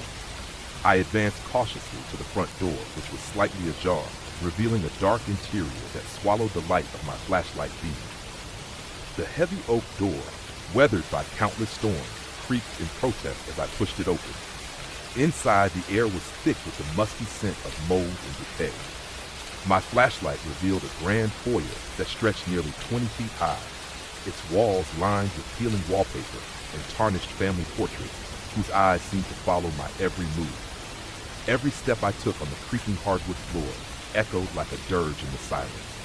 Immediately, I felt the palpable weight of an unseen presence. It was as if the very walls of the farmhouse were steeped in sorrow and malevolence. I moved deeper into the house, drawn to a narrow staircase that led upward into the gloom of the second floor. The staircase, its 18 creaking steps each about 8 inches high, seemed to descend into a realm where time had twisted and warped. At the top, a long corridor stretched out, its doors lining both sides like silent sentinels guarding unspeakable secrets. One door, in particular, drew my attention. It was slightly ajar, and from within came the unmistakable sound of muffled weeping. Hesitantly, I pushed the door open and entered what appeared to have been a child's bedroom. The room measured approximately 12 feet by 10 feet, with a small window covered in tattered lace curtains. A lone, dusty teddy bear sat slumped in the corner on a creaking rocking chair that moved imperceptibly, as if stirred by an unseen hand. In the dim light, I noticed faded scribblings on the wall, hastily scrawled words that read, "They watch, they hunger." My skin prickled as a cold dread seeped into my bones. I left the room with the echoes of those whispered warnings echoing in my mind and proceeded down the hall. The farther I ventured, the more oppressive the atmosphere became. In what once might have been a parlor, I discovered a shattered mirror propped against the wall. Its frame, adorned with elaborate carvings of twisted vines and demonic faces, seemed to pulsate in the flickering beam of my flashlight. As I peered into the mirror, I thought I caught a glimpse of something moving behind me, a dark, indistinct shape that vanished when I whirled around. The experience left me shaken, but curiosity drove me to press on. Determined to unravel the mysteries of Briarwood Farm, I decided to explore the basement, a place whispered about by locals as the heart of the farm's dark legacy. I descended a narrow, creaking staircase hidden behind a false wall in the kitchen. The steps, each roughly 7 inches high and barely 10 inches deep, led me into a subterranean world that was nothing short of nightmarish. The basement was a cavernous space, roughly 50 feet by 30 feet, with low, arched ceilings barely 8 feet high. It was divided into several rooms, each filled with relics of past horrors. One chamber, in particular, caught my eye, a room that reeked of damp, rotten decay, its walls lined with rusted tools and ancient, moth-eaten furniture. In the center of the room stood a large stone altar, roughly 4 feet high and worn smooth by time. The altar was stained dark with what I could only assume were the remnants of past rituals. Surrounding it were scattered remnants of candles in shattered glass holders, their wax long hardened and dripped in grotesque patterns across the stone floor. As I stepped closer, my flashlight revealed strange symbols etched deeply into the stone, a series of cryptic sigils and markings that vibrated with an energy I could feel in the pit of my stomach. In one corner of the altar lay an old leather-bound ledger, its pages brittle and yellowed with age. I carefully flipped through the pages, reading the desperate scrawl of a long-dead farmer who described dark ceremonies and sacrifices meant to appease an ancient entity that dwelled beneath Briarwood Farm. One entry, dated October 13, 1968, read, "Tonight, under the blood moon, we offered what little we had to the darkness. May the entity spare us its hunger. If these pages endure, let them be a warning. Once it is awakened, nothing can quell its thirst for souls." A surge of terror coursed through me as I realized that the farm was not merely haunted by restless spirits, but by something far older and more malignant, a being that fed on fear and despair. The temperature in the room plummeted, and I could see my breath crystallizing in the frigid air. A low, guttural sound began to emanate from the darkness behind the altar, as though the very earth were groaning with the weight of its sin. In that moment, the oppressive silence was shattered by a cacophony of whispers that filled the basement. They seemed to come from every direction. A chorus of voices murmuring indecipherable words, overlapping with desperate pleas and ominous threats. My heart pounded in my chest as I fumbled for my flashlight, the beam shaking in my grasp. Shadows writhed on the walls, twisting into grotesque shapes that defied logic. I could no longer tell where the whispers ended and the dark forms began. Instinctively, I backed away from the altar, but the pull of the unknown compelled me to search for answers. I ventured deeper into the basement, following a narrow corridor lined with ancient, cobweb-laden crates and rusted farm equipment. The corridor led to a small, isolated room, no larger than 10 feet by 10 feet, where the air was thick with a noxious, sulphurous smell. In the center of the room lay a circle of crude, blood-stained symbols painted on the floor, their edges blurred by time and moisture. It was here that I encountered the true horror of Briarwood Farm. As I stepped into the circle, the temperature dropped even further, and the whispering became more urgent, more agitated. The symbols on the floor pulsed with an unholy light, and I saw for an instant the faint outline of a figure standing at the edge of the circle.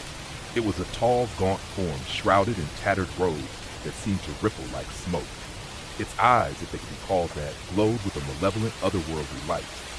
The figure raised a skeletal hand, and I could almost swear I saw razor-sharp claws glint in the dim light. Frozen with terror, I could only watch as the figure began to chant in a language that twisted my ears and sent shivers down my spine. The chant reverberated off the stone walls, each syllable filled with ancient malice. The entity's presence was overwhelming. Its aura radiated pure despair and a hunger for the living. I tried to retreat, but the circle seemed to trap me, an invisible barrier that held me in place as the entity drew closer. In a moment of desperate clarity, I remembered the ledger I had found on the altar. Perhaps within its pages lay the key to banishing this abhorrent being. With trembling hands, I tore out a page that detailed a counter-ritual, a last-ditch effort to seal the entity back into the nether from whence it came. The instructions were cryptic. I was to recite an incantation while sprinkling a mixture of salt and water in a precise pattern around the circle. The recipe was simple in theory, but fraught with peril in practice, for any mistake might unleash the entity's full wrath. I fumbled in my backpack for the small bag of rock salt I always carried on my travels. Mixing it with water from a dented canteen, I hesitantly followed the instructions, my hands shaking violently as I scattered the saltwater mixture around the perimeter of the circle. Each drop sizzled upon contact with the cold stone floor, releasing small puffs of steam that dissipated into the oppressive darkness. For what seemed like an eternity, I chanted the incantation in a trembling voice, each word a plea for salvation against the encroaching darkness. The entity's form shuddered and convulsed as if in pain. The whispering grew louder, reaching a crescendo that filled my ears with the sound of 1,000 anguished souls. Suddenly, the ground beneath my feet began to tremble, and the entity shrieked, a sound that was both piercing and unearthly, reverberating throughout the entire basement. As the final words of the incantation left my lips, a brilliant flash of light erupted from the circle. The malevolent figure writhed violently before disintegrating into a fine, dark mist that was swiftly drawn into a swirling vortex of wind and shadows. The oppressive chill receded, and a deep, unnatural silence fell over the room. I stood there, panting and drenched in sweat, scarcely able to believe that I had managed to repel the ancient horror. For several agonizing minutes, I remained frozen in that small, salt-lined room, listening to my own ragged breaths and the fading echoes of the entity's final wail. Slowly, the temperature began to rise, and the oppressive atmosphere lifted as if a great weight had been removed from the very soul of Briarwood Farm. I left the basement that night with the echoes of the chanting still ringing in my ears, and a newfound understanding of the darkness that once held sway over this cursed land. The farmhouse, the fields, and even the gnarled trees that lined the driveway now seemed to breathe a sigh of relief, as if freed from a decades-long torment. Yet even as I drove away from Briarwood Farm in my pickup truck, I couldn't shake the lingering sense of dread that had been etched into my very soul. I knew that something unnameable had once roamed those grounds, a hunger that might one day return if ever the ancient seals were broken again. Over the following weeks, I found that nightmares plagued my sleep, filled with images of that gaunt, robed figure and the terrible, endless chorus of whispers. I attempted to research the farm's history, uncovering disturbing accounts of mysterious disappearances, unsolved murders, and occult gatherings. Records in local archives revealed that in 1968, shortly after a particularly violent thunderstorm that had bathed the region in an eerie red glow, the last members of the Briarwood family had vanished without a trace. No one knew what had become of them, but some believed that in their desperation, they had sought to appease a malevolent force they had inadvertently summoned and paid the ultimate price. Today, Briarwood Farm stands abandoned once more, its fields overgrown and its buildings crumbling into ruins. The locals avoid the area, and those who dare venture near at night often speak of ghostly lights and disembodied voices that echo through the trees. I keep the torn page of the counter-ritual ledger locked away in a safe, a grim reminder of the night I confronted an entity older and more terrifying than any mortal soul could comprehend. Even now, as I recount the events of that harrowing night, I can almost feel the chill of that cursed basement and hear the faint, desperate echoes of a being that hungered in the darkness. The malediction of Briarwood Farm serves as a stark warning. There are forces in this world so ancient and malevolent that even the bravest hearts may falter before them. And should you ever find yourself drawn to a place steeped in sorrow and occult dread, remember that some doors, once opened, will never be closed again. In the end, my encounter at Briarwood Farm changed me irrevocably. The spectral horrors I witnessed and the dark incantations I recited left a permanent mark on my soul, a reminder that sometimes, in the pursuit of forbidden knowledge, we awaken things that are best left undisturbed. And as I drive away each time I pass that lonely stretch of backwoods highway, I can't help but wonder if the ancient entity still waits in the shadows, biding its time for the moment when the seals will weaken once more, and its hunger will be unleashed upon an unsuspecting world. It was a night steeped in dread, a moonless, tempestuous evening when I first encountered the legend of Blackwell Bridge and the cursed facility beyond it. I had heard whispers for years about this remote stretch of highway in rural Missouri, where the very fabric of reality was said to tear open, unleashing a malevolent force from the abyss. Determined to uncover the truth behind these macabre rumors, I set out in my aging pickup truck on that fateful night, unaware that I was about to confront horrors far beyond my wildest nightmares. I drove along a narrow, winding gravel road that extended roughly 12 miles through dense stands of ancient oak and hickory trees. The road itself was barely 10 feet wide, its shoulders overgrown with wild grasses and tangled underbrush. As I pressed on, the wind howled like a chorus of anguished souls, and a relentless downpour pelted my windshield. The heavy rain blurred the world into a monochrome smear, but through the watery veil, I could still make out the looming silhouette of Blackwell Bridge, a structure of crumbling stone and rusted iron, its arched span measuring nearly 100 feet in length and 15 feet in width. Beneath the bridge, the Blackwell River roared with a fury, its dark, churning waters nearly 50 feet wide, swallowing all in its path. I pulled over near the bridge's entrance, a rusted, wrought iron gate standing about 7 feet tall, its once ornate design now corroded by decades of neglect and relentless weather. The locals said that at night, the gate itself seemed to moan, as if lamenting the sins of the past. With trepidation coiled in my stomach, I stepped out into the stormy night, my flashlight trembling in my grip as I approached the bridge. Crossing the bridge, every creak of the aged stone sent shivers up my spine. Beneath me, the turbulent river roared like a beast awakened, and I couldn't shake the feeling that unseen eyes were watching me from the swirling mists. At the far end of the bridge, nestled between gnarled trees and thick undergrowth, stood an abandoned structure known as the Blackwell Research Facility. The building, a sprawling edifice once dedicated to pioneering and perhaps forbidden scientific research, measured approximately 150 feet in length and 80 feet in width. Its exterior was a patchwork of cracked concrete, shattered glass, and rusting metal, all illuminated intermittently by erratic flashes of lightning. I pushed open the heavy, reinforced door of the facility, which soared nearly 8 feet high. The sound of its creaking hinges echoed in the desolate silence inside, as though heralding the return of something long suppressed. Stepping into the foyer, I was immediately engulfed in a stifling atmosphere of decay and despair. The once pristine marble floor, composed of individual tiles measuring about 1 foot by 1 foot, was cracked and stained with years of neglect, and dust motes danced in the weak beam of my flashlight like the restless spirits of the damned. A set of tarnished brass plaques and faded photographs lined the walls, chronicling the facility's grim history. I learned that decades ago, Blackwell Research Facility had been at the forefront of experimental science. Researchers here had delved into the realms of quantum mechanics and interdimensional travel, studies that bordered on the occult.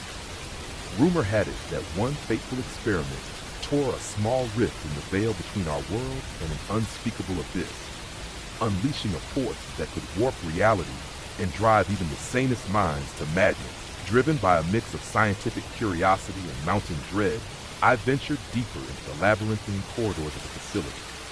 The passageways were narrow, roughly 5 feet wide, and stretched out for what seemed like an eternity. Each corridor was lined with heavy, reinforced doors, many of which were slightly ajar, creaking and groaning as if to reveal secrets hidden within. The flickering fluorescent lights overhead, many of which measured only 18 inches in diameter, cast long, distorted shadows that danced upon the walls, making me question whether the darkness itself was alive. My exploration led me to a large laboratory at the end of a long, winding corridor.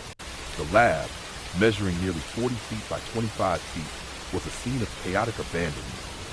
Tables and filing cabinets, once meticulously organized, now lay overturned and scattered across the floor. In one corner, a shattered glass cabinet spilled its contents, a collection of vials, broken instruments, and faded notes scribbled in desperate handwriting. One note, written in spidery ink on paper roughly 8.5 by 11 inches in size, chilled me to the bone. It read, "We have opened a door that should never be opened. The entity beyond hungers for more than fear. It craves souls. Seal it, or we all become its puppets." I could hardly comprehend the gravity of these words. Had the researchers truly unleashed something beyond mortal ken? And if so, was it still lurking in the shadows of this forsaken facility? Compelled to learn more, I continued to wander the sterile corridors until I discovered a heavy steel door labeled "Containment, Authorized Personnel Only." The door, about 6 feet tall and 3 feet wide, was secured with a combination lock. Its numbers faded from decades of use. My heart pounded in my ears as I recalled that nearby, in the basement records room, I had seen a manual that mentioned a containment protocol for the experiment. Taking a deep breath, I managed to recall the sequence: 4269. The lock clicked open with a metallic sigh, and I slowly pushed the door open. Beyond lay a long, narrow hallway that descended steeply into darkness. I stepped onto the metal stairs, each step approximately 8 inches high and 10 inches deep, that led down into the bowels of the facility. The basement was a sprawling maze of interconnected rooms and passageways, its concrete walls smeared with grime and strange, cryptic symbols etched in a hurried hand.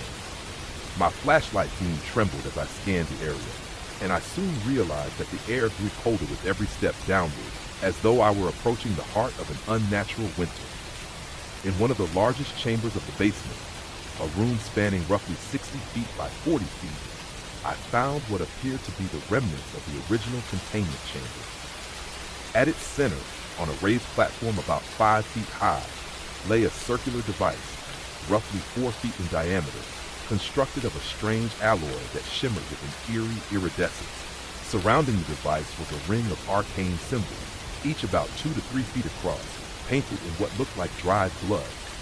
The device itself was connected to a series of tangled cables and rusted monitors, some still faintly flickering with static and indecipherable data.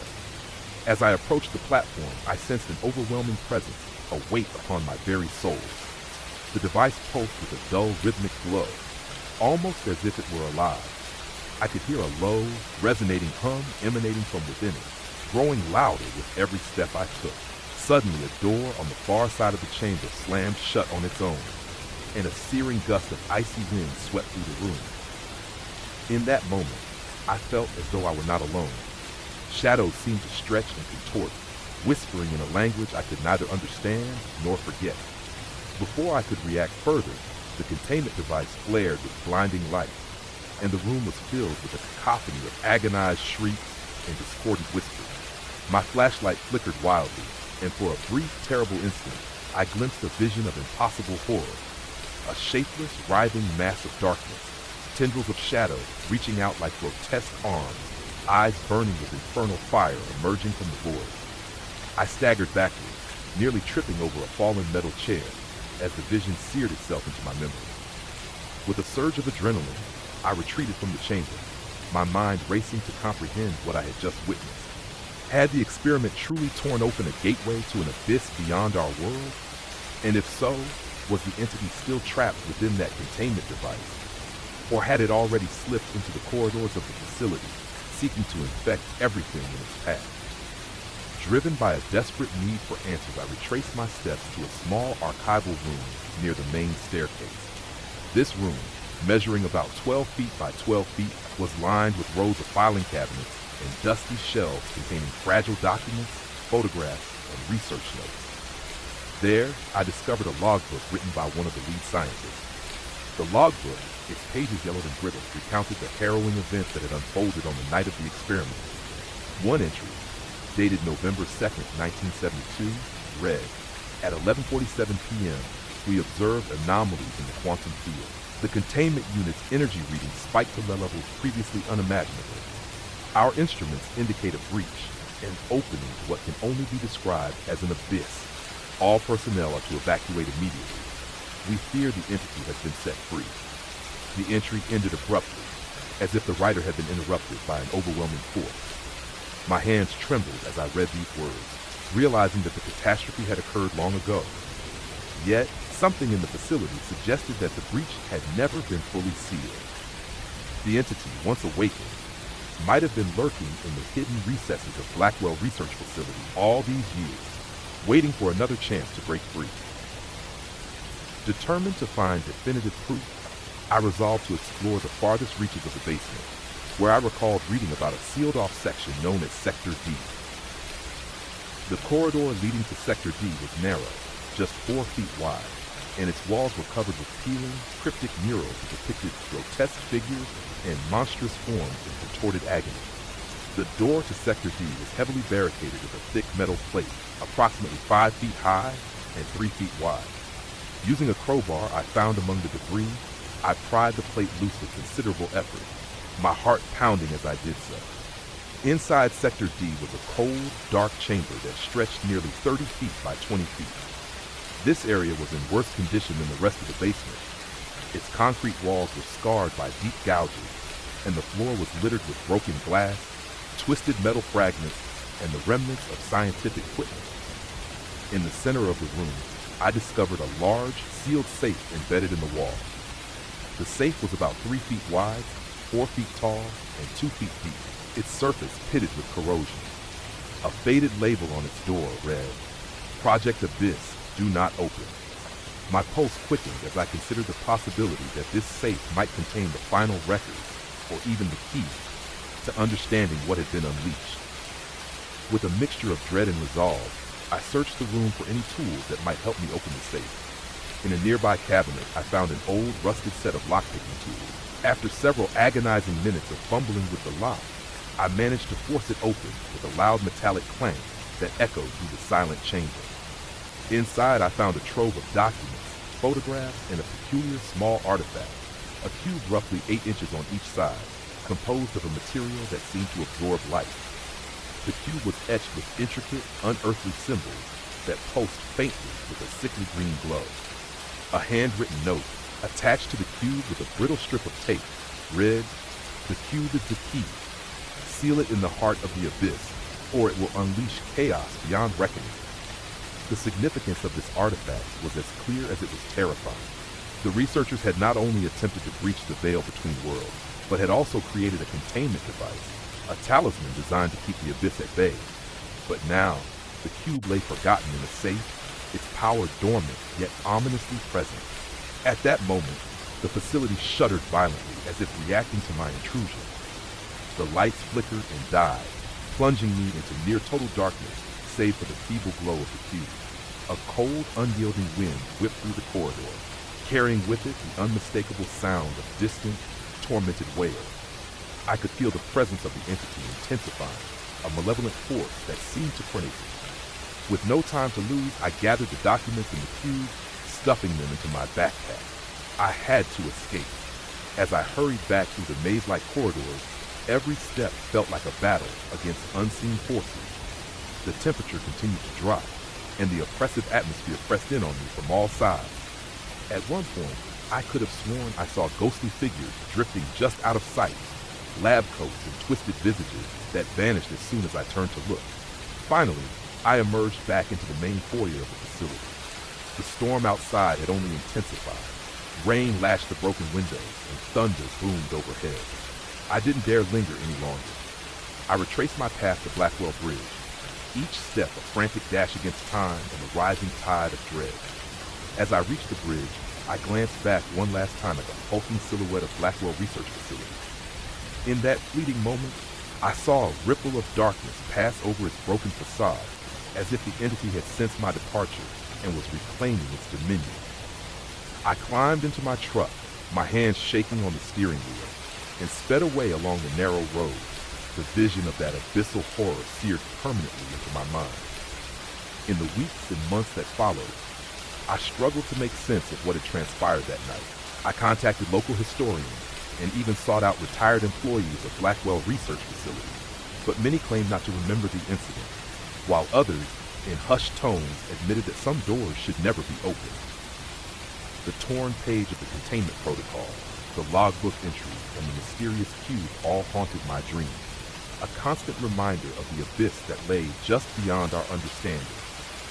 Even now, as I sit in the relative safety of my home on a stormy night, I can't help but feel that the entity from Blackwell Research Facility still lingers, an ancient force waiting for the seals to weaken, for the cube to be misplaced, for a moment of weakness in our world. The evidence I gathered remains locked away in a safe, much like the terrible secrets of that cursed facility. But I know that some truths are too horrifying to be forgotten. The abyss beyond Blackwell Bridge is a cautionary tale, a stark reminder that in our quest for knowledge, we sometimes disturb forces that should remain undisturbed. And if you ever find yourself traveling a lonely, rain-soaked road in rural Missouri, and you see an old stone bridge shrouded in mist, remember that behind its weathered walls may lie an abyss that hungers for more than mere fear. It hungers for your very soul. May you heed this warning, for some doors, once opened, can never be closed again. It was a cold, starless night when I first heard of Nightfall Manor, a sprawling, abandoned estate shrouded in a malignant history that had terrified locals for decades. Rumors whispered of vengeful spirits, grotesque apparitions, and inexplicable phenomena that defied explanation. As a seasoned chronicler of the paranormal, I could not resist the call of such a mystery, even though every instinct screamed that some doors should remain forever closed.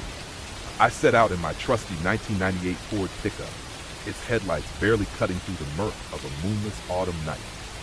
The narrow, winding road to Nightfall Manor stretched nearly 15 miles through a dense forest of towering pines and oaks. The road itself, roughly 12 feet wide, with shoulders no more than 2 feet across, was slick with fallen leaves and a fine mist that seemed to cling to everything in its path. Every mile I drove deepened my unease, as if the darkness itself were drawing me into its insidious embrace. After approximately 15 miles, I arrived at a rusted iron gate standing sentinel over the manor's 20-acre grounds. The gate, about 8 feet tall and intricately wrought with twisting vines and ominous symbols, creaked open as if welcoming me into a realm of suffering. Beyond the gate, the overgrown driveway, nearly 400 feet in length, was lined with dead trees whose skeletal branches reached skyward like accusing hands. At the far end, shrouded in creeping fog, loomed Nightfall Manor. The manor itself was a vast, decrepit structure built in 1892. Its once grand facade stretched nearly 100 feet in length and 60 feet in width. Time had ravaged the mansion. The white clapboard siding was now a mottled canvas of peeling paint and creeping ivy, and several of its tall, narrow windows, each approximately 3 feet by 4 feet, stood dark and broken. A massive sagging porch extended about 20 feet along the front, its once sturdy columns now cracked and splintered. Stealing my nerve, I parked my pickup near the crumbling steps of the main entrance. The heavy wooden door, nearly 8 feet tall and reinforced with wrought iron bands, was slightly ajar, as if inviting me to confront the horrors within. With only a flashlight and a voice recorder as my companion, I stepped inside. The foyer was vast, roughly 30 feet by 20 feet, with ceilings soaring nearly 25 feet high. Dust motes danced in the narrow beams of my flashlight, and the air was thick with the odor of mildew and decaying wood. Faded oil paintings, their frames ornate and gilded, hung askew on the walls. Their subjects were long-dead aristocrats whose eyes seemed to follow me, their expressions a mix of sorrow and silent accusation. A grand staircase of polished oak, its 20 steps each measuring about 9 inches high, dominated the center of the foyer. Its banister, once smooth and elegant, was now rough and splintered, like the remnants of lost hopes. Every step I took echoed through the silent halls, each sound amplified in the oppressive gloom. It was as if the manor itself were alive and aware of my intrusion. I decided to begin my exploration on the ground floor, guided by the instinct that the secrets of Nightfall Manor lay hidden in its many rooms. I first entered the drawing room, a once lavish space measuring nearly 40 feet by 25 feet. Heavy velvet drapes, now faded to a sickly gray, hung over windows that offered a bleak view of the overgrown garden. An imposing fireplace, its mantel about 10 feet wide and 5 feet high, was the centerpiece of the room. Above the mantel, a large cracked mirror stretched approximately 6 feet by 4 feet. As I passed, I could almost sense a presence lingering just beyond the reflection, a ghostly observer silently weeping for a past long lost. In one corner of the drawing room, I found an antique writing desk. Its surface was cluttered with yellowed letters, a broken quill, and a leather-bound journal that appeared to date back to the early 1900s. The journal's entries chronicled the slow descent of the family who once resided here, a tale of betrayal, inexplicable death, and ultimately, madness. One entry, pinned on a brittle sheet of paper measuring 8.5 by 11 inches, read, October 31st, 1910. Tonight, the walls speak with voices of despair, and I fear that the curse upon this house grows ever stronger. Our sins are etched into every crevice of these walls. Should you find these words, know that Nightfall Manor is doomed to echo the sorrow of the damned for eternity. The words sent a chill down my spine, and I quickly pocketed the journal, determined to uncover more clues. I moved on to a series of smaller rooms along a narrow corridor about 50 feet long. Each room, once serving a distinct purpose, bedrooms, parlors, studies, now lay in disarray. One such room, a small study measuring 15 by 12 feet, contained a massive bookshelf filled with ancient tomes. Their spines were worn and titles barely legible, but one in particular caught my eye, The Art of Binding Souls. Its leather cover, embossed with a design of interlocking chains and sorrowful faces, gave off an aura of malevolence. As I reached for it, the temperature seemed to drop noticeably, and a whisper, barely audible, floated through the room. I froze, listening intently, but all I could discern was a faint sound resembling a sigh of despair. Driven by a mix of dread and determination, I continued my journey upstairs. The second floor was even more forbidding. The corridor was lined with numerous closed doors, each about 3 feet wide and 7 feet tall. I opened one at random, entering a master bedroom that once served as the private sanctuary of the manor's lord. The room measured nearly 30 feet by 25 feet, with a massive 4-poster bed draped in heavy, moth-eaten curtains that nearly touched the floor. A shattered chandelier, its crystal fragments scattered over an area roughly 6 feet in diameter, hung precariously from the ceiling. In the corner, I noticed an old rocking chair, its gentle creaks in the silence reminiscent of a lullaby from a long-forgotten nursery. But what truly unsettled me was a large portrait on the wall. The painting, nearly 5 feet by 4 feet, depicted a family with hollow eyes and an air of despair so intense that it seemed to suffuse the very room with sorrow. As I stared into the painted eyes, I could almost feel their longing, their desperate plea for release. As the night deepened, an inexplicable compulsion led me back downstairs, to the heart of the manor's secret, the basement. The entrance to the basement was hidden behind a false wall in the kitchen, marked only by a narrow door about 2 feet wide and 7 feet tall. With great effort, I pried it open and descended a steep, creaking staircase. The basement was a labyrinthine expanse of dark corridors and cavernous rooms, its ceilings barely 8 feet high, and its concrete floors cracked and water-stained. Each step echoed like a drumbeat of impending doom. One chamber, measuring roughly 40 feet by 30 feet, immediately caught my attention. This room, once the manor's wine cellar, had been repurposed over the years into something far more sinister. Along the walls, thick layers of mold and decay had etched cryptic symbols, each roughly 1 to 2 feet in diameter, into the concrete. At the center of the room stood an elaborate stone altar, approximately 6 feet tall and 4 feet wide, its surface stained darkly with what appeared to be old blood. Flickering candles, their wax hardened into grotesque drips, were arranged in a circle around the altar, each candle mounted on a rusted iron sconce about 3 feet above the floor. As I approached the altar, the temperature plummeted and the shadows around me deepened. I could hear the sound of slow, rhythmic breathing, not my own, but coming from within the very walls of the chamber. My flashlight flickered violently as I reached out a trembling hand to touch the cold, rough surface of the altar. In that instant, the room erupted with a chorus of disembodied voices, a cacophony of tormented souls chanting in a language both ancient and guttural. The sound was overwhelming, as if the very air were alive with suffering. Panicked yet unable to flee, I backed away slowly, my heart pounding in my chest like a warning drum. The voices crescendoed, and in a sudden, blinding flash of light, I was overcome by a vision. I saw the manor in its former glory, a bustling estate filled with laughter and light, only to witness its rapid transformation into a prison of despair. I saw the faces of the manor's inhabitants contorted in agony as the curse took hold, their eyes hollow, and their souls seemingly ripped from their bodies. The vision lasted only moments, but its impact was eternal. When the light faded, I found myself trembling on the cold stone floor, drenched in sweat and nearly paralyzed by terror. Determined to escape the oppressive hold of the basement, I stumbled through the dark corridors, guided by a frantic hope that the manor's exit was near. I finally reached a narrow doorway leading to what appeared to be a service tunnel. The tunnel, barely 3 feet wide and 20 feet long, led out into a small courtyard behind the manor. The cold night air hit me like a wave as I emerged, and I paused to catch my breath. Behind me, the manor loomed, its windows like dark, unblinking eyes, silently witnessing my flight. I climbed into my pickup and drove away, my mind reeling with the horrors I had witnessed. Over the following weeks, I attempted to research Nightfall Manor, scouring local archives and interviewing a few reticent locals who dared speak of the cursed estate. What I discovered only deepened my dread. The manor had been built on land that, centuries ago, had been the site of a brutal massacre.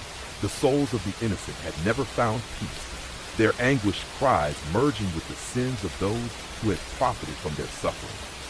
It seemed that the curse of Nightfall Manor was a living, breathing force, one that would forever haunt the estate and any who dared disturb its tortured echoes. I have since locked away the journal I found in the drawing room and the fragments of letters scattered throughout the manor. Yet, each time I pass that desolate stretch of road, I cannot shake the feeling that Nightfall Manor watches me from afar, its spectral presence waiting patiently for the next soul to cross its threshold. The memory of the stone altars, the tortured voices, and the horrifying vision still haunt my dreams, a reminder of a night when the boundary between our world and a realm of eternal suffering was cruelly torn asunder. The cursed echoes of Nightfall Manor serve as a dire warning.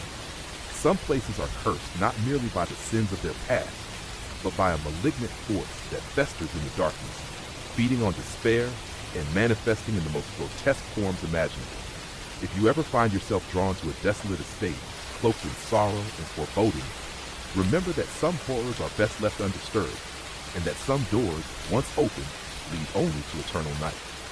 May you heed this warning, for in the shadows of Nightfall Manor, the cursed echoes of a forgotten past still cry out, yearning for the light of day that will never come.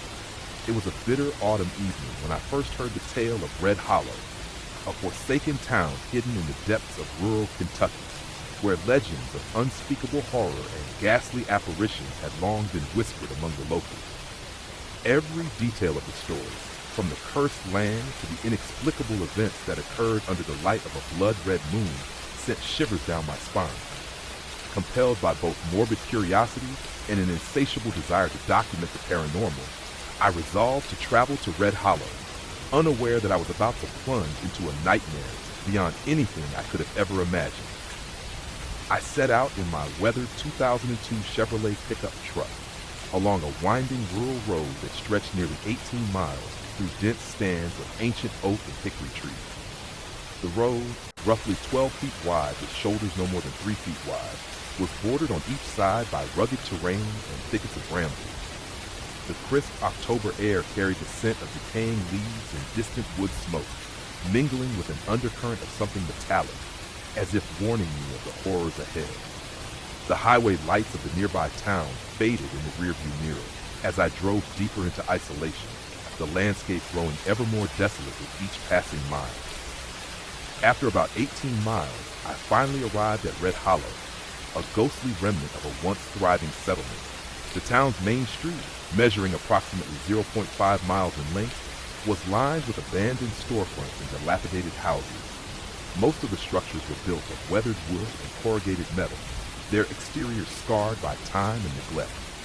A large, faded sign at the town's entrance, stating, "Welcome to Red Hollow, established 1887, hung crookedly on a rusted iron post nearly 7 feet tall. The sign creaked in the cold wind, echoing like a dirge over the empty street. I parked my truck near an old, boarded-up general store and stepped out, clutching my flashlight and digital recorder. As I made my way down the cracked pavement, I noticed that every step seemed to disturb the heavy silence that enveloped the town. Windows of the abandoned buildings were either shattered or obscured by grime, and many doors hung askew from their hinges. A persistent feeling of being watched crawled up my back, as if unseen eyes lurked in every shadow. After wandering the deserted streets for about 20 minutes, I came upon the town's centerpiece, a large, eerie mansion that locals refer to as the Hollow Estate.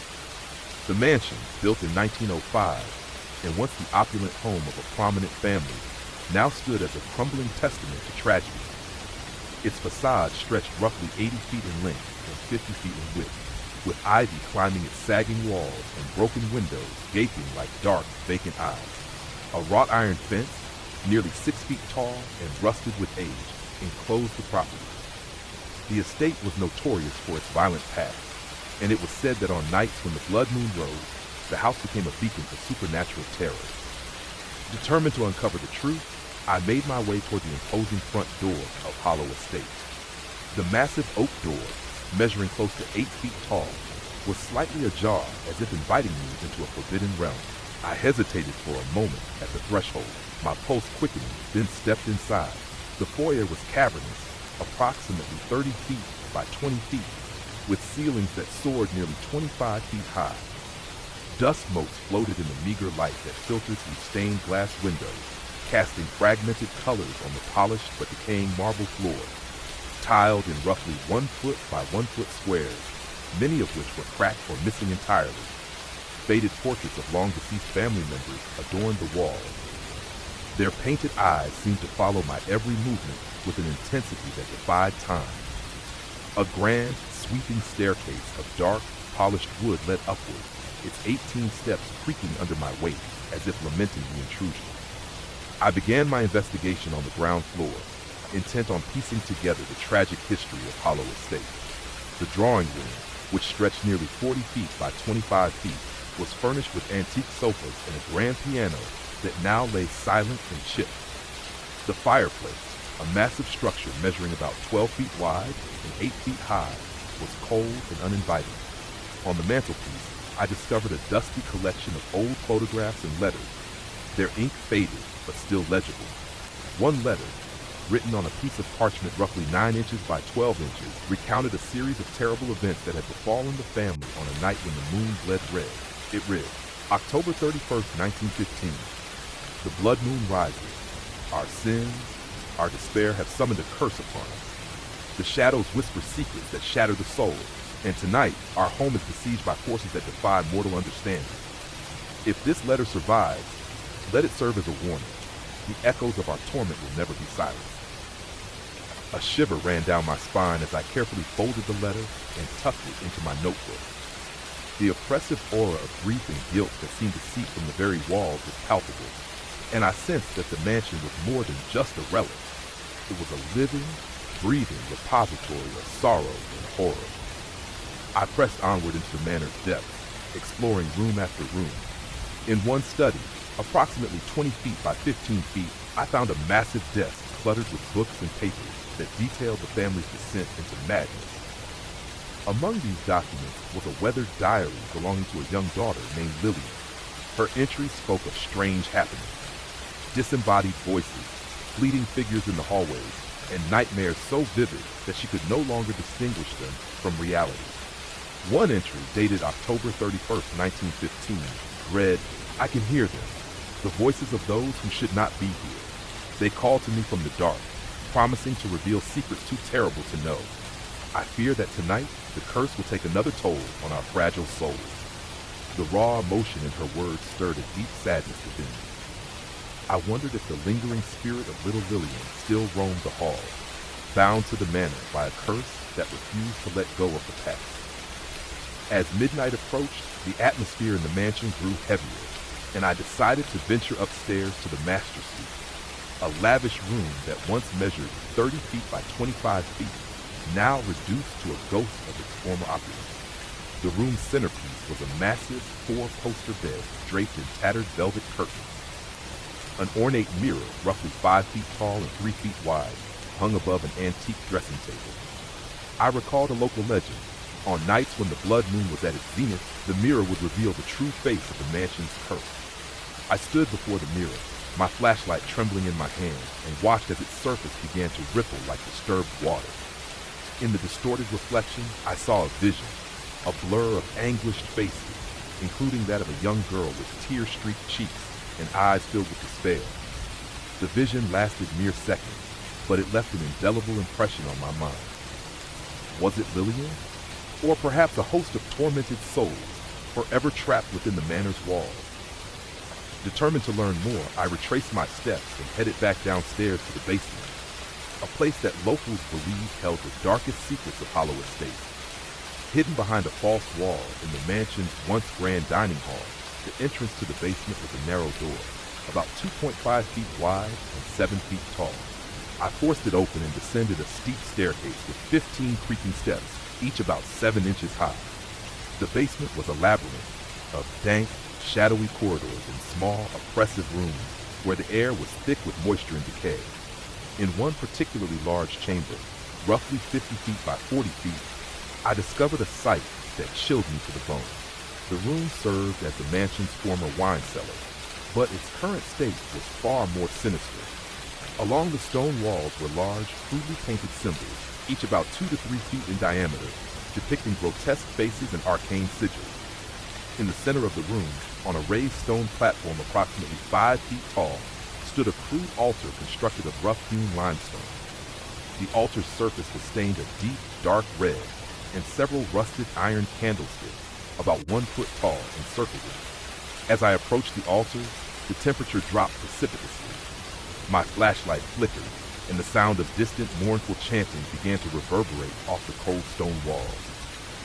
I could see my breath in the air, swirling like ghostly tendrils around me. In that oppressive silence, I felt a presence, a palpable, malignant force that seemed to pulse in time with the rhythmic beat of my heart. I took a cautious step closer to the altar when suddenly, a cacophony of disembodied voices erupted from every direction. The voices, layered and overlapping, spoke in a language that was as ancient as it was horrifying. Their tone was both sorrowful and vengeful, as if the very souls of the damned were crying out in eternal torment. In the midst of the uproar, I caught a glimpse of a figure at the edge of the altar's light, a spectral woman draped in a tattered gown, her eyes hollow and filled with an unfathomable grief. "Leave this place," she whispered, her voice barely audible over the chorus of the damned. I froze, my mind reeling with terror and confusion. The ghostly figure seemed to beckon me, her outstretched hand trembling in silent plea. In that moment, I realized that the curse of Nightfall Manor was not merely confined to its walls. It had seeped into every corner of the estate, binding the souls of its inhabitants in a cycle of eternal suffering under the light of the blood moon.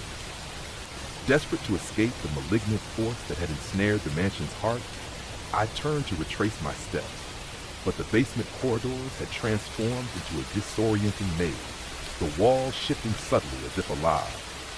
The air pulsed with dread, and every creak and groan of the old building seemed to echo the suffering of the lost soul. I heard footsteps that were not my own, quick, shuffling sounds that sent me running down one dark corridor after another. My flashlight beam danced wildly over the damp stone, illuminating fleeting shadows that vanished as soon as I looked directly at them. After what felt like an eternity, I finally emerged into a narrow service tunnel that led out to a small, overgrown courtyard behind the manor. The chill of the night air was a welcome relief, and I did not hesitate to scramble into my pickup truck. I drove away from Nightfall Manor with my heart pounding in my ears, the spectral lament of the cursed souls echoing in my memory. In the weeks that followed, I delved into local archives, and spoke to the few remaining residents of Red Hollow. Their tales confirmed my own harrowing experiences. The manor had been the epicenter of a series of gruesome events, from ritualistic murders to inexplicable disappearances on nights when the blood moon reigned supreme. It was said that the curse of Nightfall Manor was woven into the very fabric of the land, a malignant force that would never truly be vanquished. I have since safeguarded the journal entries, faded photographs, and fragments of letters that I collected within the manor. Yet, every time I pass the lonely stretch of road leading to Red Hollow, I feel that spectral presence once more, a silent reminder that some curses defy time and escape the confines of mortal understanding. The memory of the stone altar, the mournful chanting, and the anguished cry of a long-dead spirit still haunts my every dream. A constant echo of a night when the blood moon turned the world into a realm of eternal, unending sorrow. The blood moon of Red Hollow is more than just a tale. It is a testament to the enduring power of despair and the terrible, unyielding grip of a curse that spans generations. Should you ever find yourself drawn to a forsaken estate under a blood-red moon, heed this warning. Some places are meant to remain untouched, their secrets locked away in darkness. For in the cursed echoes of that desolate night, the souls of the lost cry out, desperate for the light of a dawn that may never come. May you heed these words, for once you step into the domain of Nightfall Manor, you may find that the horrors you awaken will haunt you long after the blood moon has faded from the sky. It was a stormy November night when I first heard of Black Veil Asylum, a remote, abandoned institution in rural Pennsylvania with a legacy of unspeakable horror and madness. Locals whispered that the asylum, built in 1898 and abandoned over 50 years ago, still harbored the tormented souls of its former patients. Drawn by morbid curiosity and a need to document the paranormal, I decided to explore Black Veil Asylum, unaware that I was about to confront terrors far beyond the realm of mortal comprehension. I set out in my beaten-up 1997 Dodge Ram along a narrow, gravel road that wound approximately 12 miles through dense pine forest and rugged hills. The road was barely 10 feet wide, with uneven shoulders only about 2 feet wide. Its surface pockmarked with potholes and loose gravel that crunched ominously beneath my tires.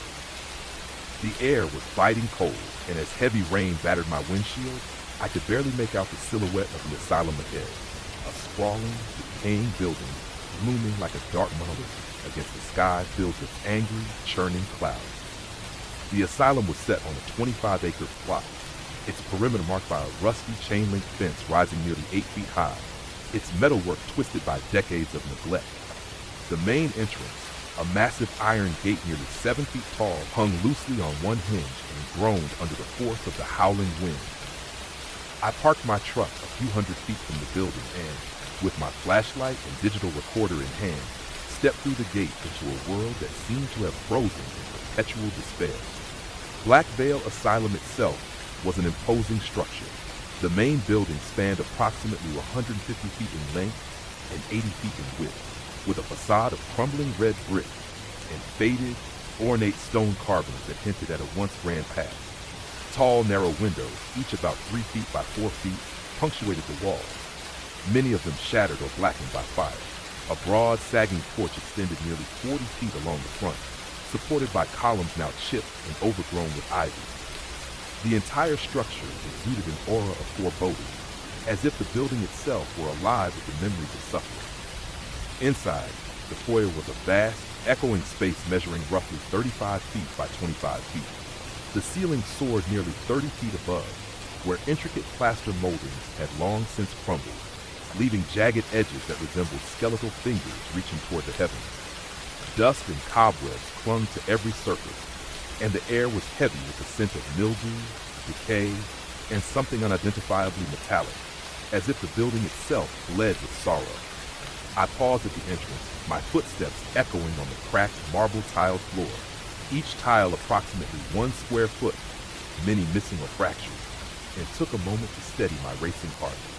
I began my exploration by venturing down the main corridor, a long hallway extending roughly 60 feet from the foyer.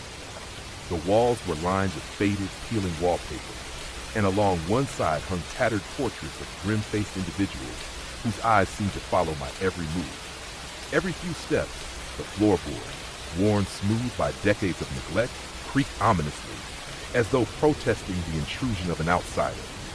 Somewhere deep within the silence, I could have sworn I heard faint whispers, indistinguishable from the wind, but laced with an eerie sense of dread. At the corridor's end, I discovered what appeared to be the former reception area. Once a bustling hub of activity, the room now lay in ruins. A shattered reception desk, measuring roughly 8 feet long and 3 feet deep, was strewn with scattered papers and broken glass. Faded signs on the wall, in a once elegant script, read, "Welcome to Black Veil Asylum, where healing begins." The irony of that phrase in such a desolate, haunted place was not lost on me. A heavy silence permeated the room, a silence that was soon broken by a distant, low hum, almost imperceptible, as if the building were murmuring secrets in the darkness. Determined to delve deeper, I ascended a grand, sweeping staircase that arched upwards into a labyrinth of corridors on the second floor. The staircase, constructed of dark oak and featuring 22 steps, each about 8 inches in height, was decorated with an intricate balustrade that had now been reduced to splinters and dust. As I reached the landing, I noticed that the corridor extended for about 70 feet, lined with closed doors that once led to patient wards and treatment rooms. I approached the first door on my left, a heavy wooden door approximately 6 feet tall and 3 feet wide, its surface scarred by time and neglect. Inside the room, which appeared to have once been a patient ward, the atmosphere was even more oppressive.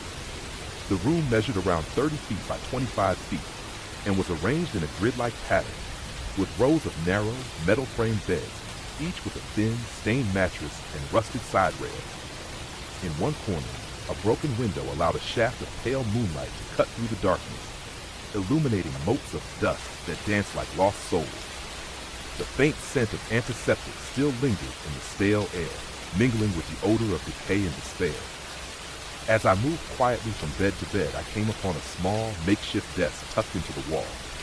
On it lay a stack of yellowed patient files, each detailing harrowing accounts of hallucinations, extreme paranoia, and nights spent in utter terror. One file in particular belonged to a patient named Eleanor Hargrove, admitted in 1923. I flipped through the brittle pages and found an entry dated October 31st, 1925. Tonight, the walls speak. Shadows crawl beneath the floorboards and whisper of sins long buried. I can feel them. An unending tide of despair, and I fear that if this continues, there will be no escape from the darkness.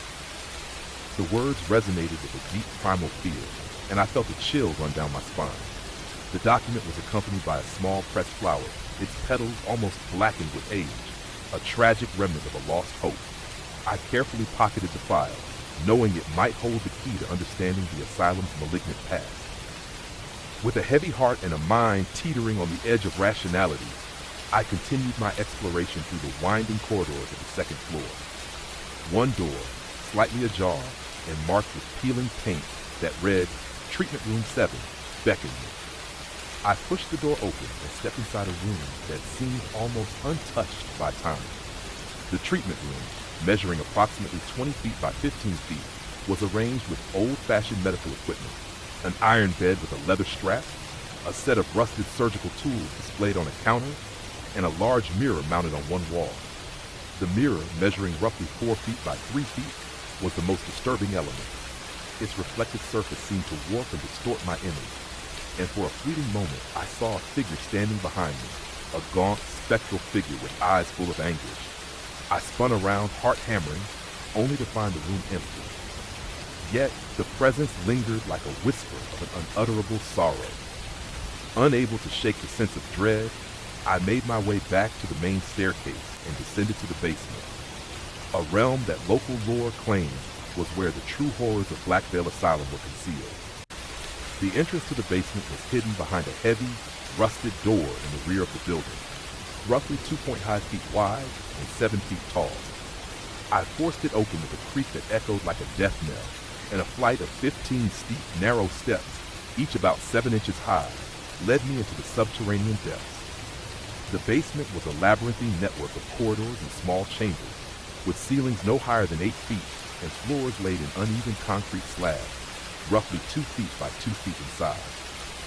Dim light from my flashlight revealed long-forgotten storage rooms filled with dusty crates, broken furniture, and shattered relics of the asylum's past. One room in particular, measuring about 40 feet by 30 feet, was far more sinister than the rest. The walls were covered in deep gouges and cryptic symbols, each approximately 1 to 2 feet in diameter, etched in what looked like dried blood. In the center of the room stood a crude stone altar, about 6 feet tall and 4 feet wide, its surface marred by dark stains and unidentifiable smears. Arranged around the altar were several rusted iron candlesticks, each about 1 foot tall, their wax long hardened into grotesque formations. As I approached the altar, a cold wind suddenly swept through the chamber, extinguishing my flashlight for a brief, heart-stopping moment. When the light flickered back to life, I heard a cacophony of disembodied whispers, a chorus of anguished voices, layered and indistinct, filling the air with the sound of eternal torment. My heart pounded so fiercely that I could almost feel it reverberate through the concrete floor. For a fleeting moment, I saw fleeting images in the shadows, the faces of lost souls, their eyes pleading for release, and figures that moved in the periphery of my vision before vanishing like smoke. I retreated from the altar with shaking hands, the oppressive weight of the basement threatening to crush me with its malignant presence. My recorder had captured snippets of the whispered voices, and I later found myself replaying the faint, desperate pleas in a trembling monotone. I realized then that the horrors of Black Veil Asylum were not simply echoes of past tragedies. They were active, pulsing manifestations of suffering, forever bound to the institution. Desperate to escape the suffocating dread, I retraced my steps through the maze-like corridors, each passage stretching into darkness like a never-ending nightmare. I reached the service exit, a narrow door about 2 feet wide and 7 feet tall, hidden behind a stack of old filing cabinets in a forgotten storage room. With one final look over my shoulder at the oppressive gloom of the basement, I pushed open the door and emerged into a dank, overgrown courtyard outside the asylum. The wind carried with it the mournful sound of distant, unintelligible voices, and I hurried back to my truck without daring to glance back. I drove away along the same treacherous 12-mile gravel road, the image of Black Veil Asylum receding into the distance, but its horrors seared permanently into my memory. In the weeks that followed, I delved into the local archives, piecing together fragments of a dark history that spanned over a century.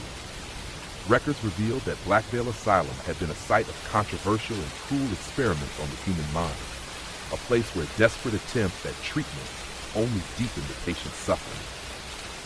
The file on Eleanor Hargrove was only one of many.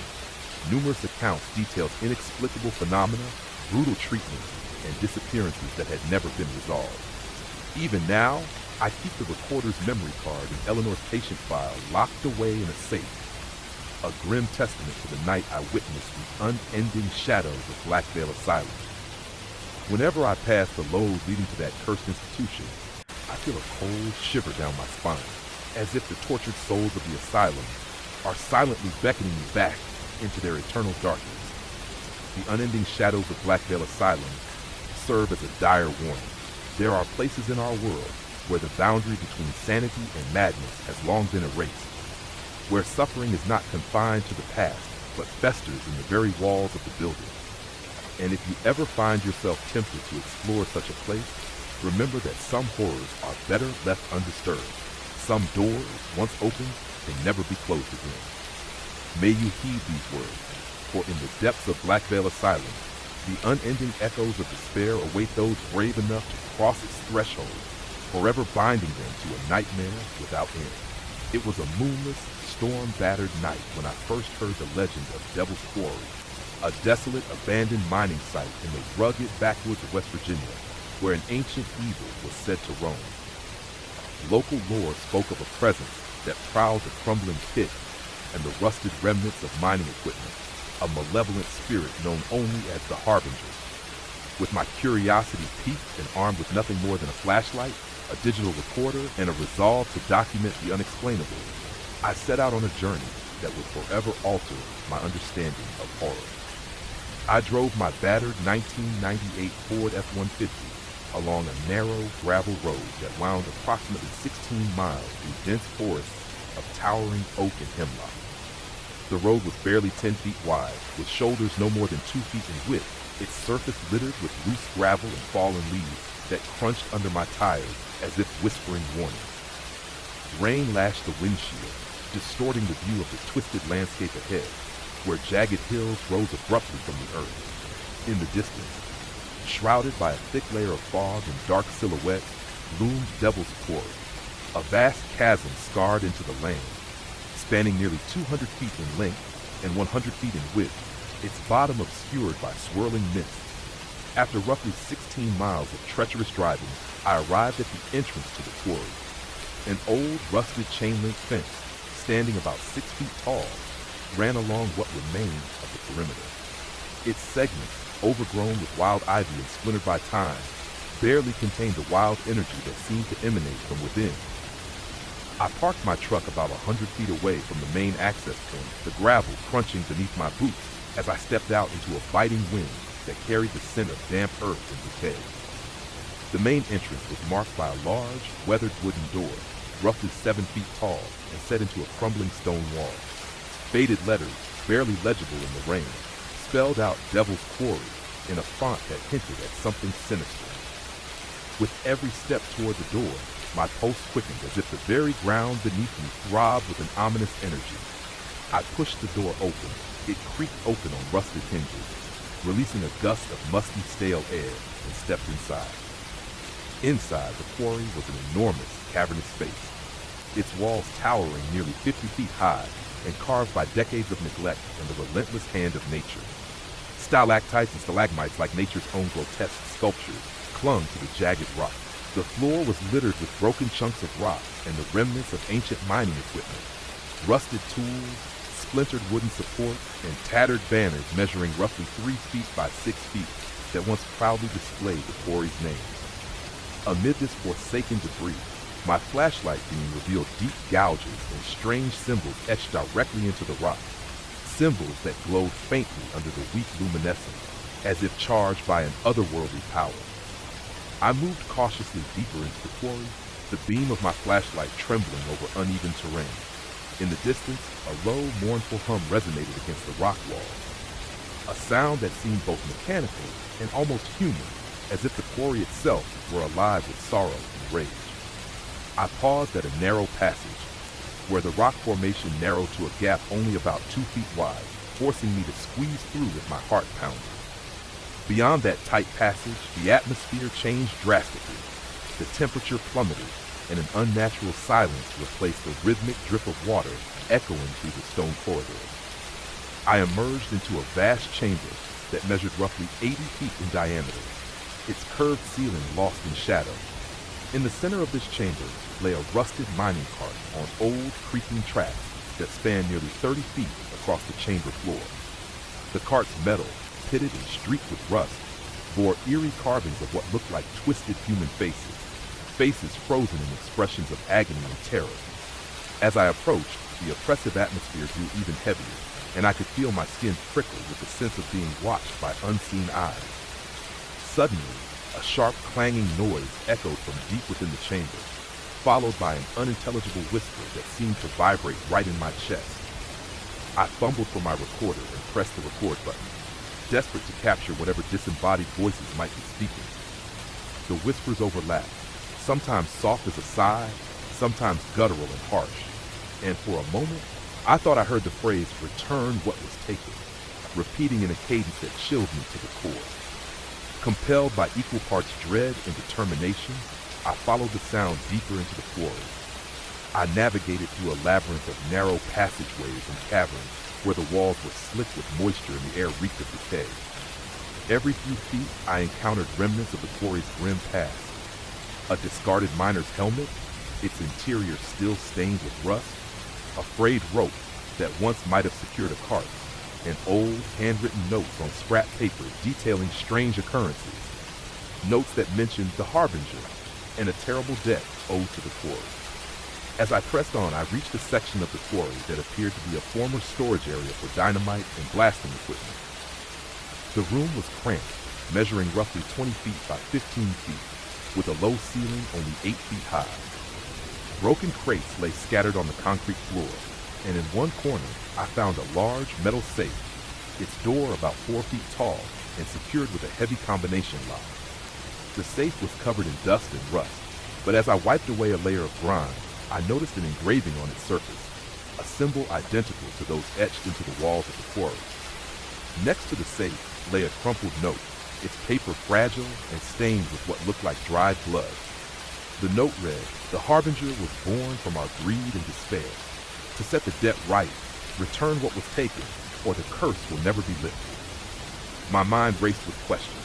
What had been taken? And who or what was this harbinger that the note invoked? I carefully placed the note in my backpack and continued exploring, feeling that each step was drawing me deeper into a mystery that defied human understanding.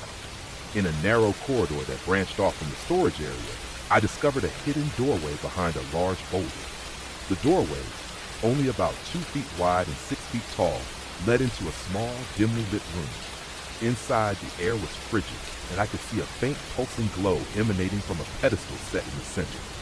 The pedestal, carved from the same rough stone as the quarry walls and measuring about 3 feet in diameter, cradled a small, ornate box roughly 8 inches by 6 inches in size. The box was crafted of dark wood and inlaid with intricate silver filigree depicting a scene of miners descending into an abyss, their faces twisted in terror. It was obvious that this box was the focus of the earlier note, the item that had been taken and needed to be returned. At that moment, as I reached out to touch the box, a piercing scream shattered the silence, a sound not of human origin, but an unearthly wail that seemed to echo from the depths of the quarry itself. My flashlight flickered violently, and the walls of the small room seemed to tremble as if struck by an unseen force. In the glow of the pulsating pedestal, the ornate box began to vibrate, its silver inlays reflecting a spectral light that danced across the walls. Then, almost imperceptibly, a figure materialized behind the pedestal, a gaunt, towering shape with limbs that appeared too long and too thin for any human frame, and eyes that burned with an infernal red glow. The figure, draped in tattered robes that billowed as though caught in an eternal wind, raised a skeletal hand and spoke in a voice that resonated with both despair and malice. Return what was taken, or suffer the endless darkness. Frozen in terror, I could barely manage a stuttered, "What do you mean?" The creature did not answer directly, but instead advanced slowly toward the pedestal, each step measured and deliberate. The atmosphere grew unbearably cold, and I could see my breath swirling in the dim light. My recorder continued to capture the haunting, overlapping whispers in the background, a cacophony of voices, each echoing with the weight of centuries-old grief and guilt. With every ounce of courage I could muster, I snatched the ornate box from the pedestal. The moment my fingers closed around it, the pulsating light on the pedestal flared to a blinding intensity, and the walls of the chamber reverberated with an ear-splitting cacophony that drowned out all other sounds. For a few agonizing seconds, I felt as if time itself had slowed to a standstill. Then, as abruptly as it had begun, the light subsided, and the oppressive presence receded into the far corners of the chamber. The gaunt figure, the harbinger, dissolved into nothingness, leaving behind only the lingering echoes of its sorrowful warning. Trembling, I clutched the ornate box, feeling the heavy burden of a debt I did not fully understand, but knew I must repay. The note's message was clear. To break the curse that had plagued Devil's Quarry for generations, I needed to return the box to the very heart of the quarry, to the place from which it had been taken. I retraced my steps back through the labyrinthine corridors, the weight of the box in my hands a constant reminder of the task ahead.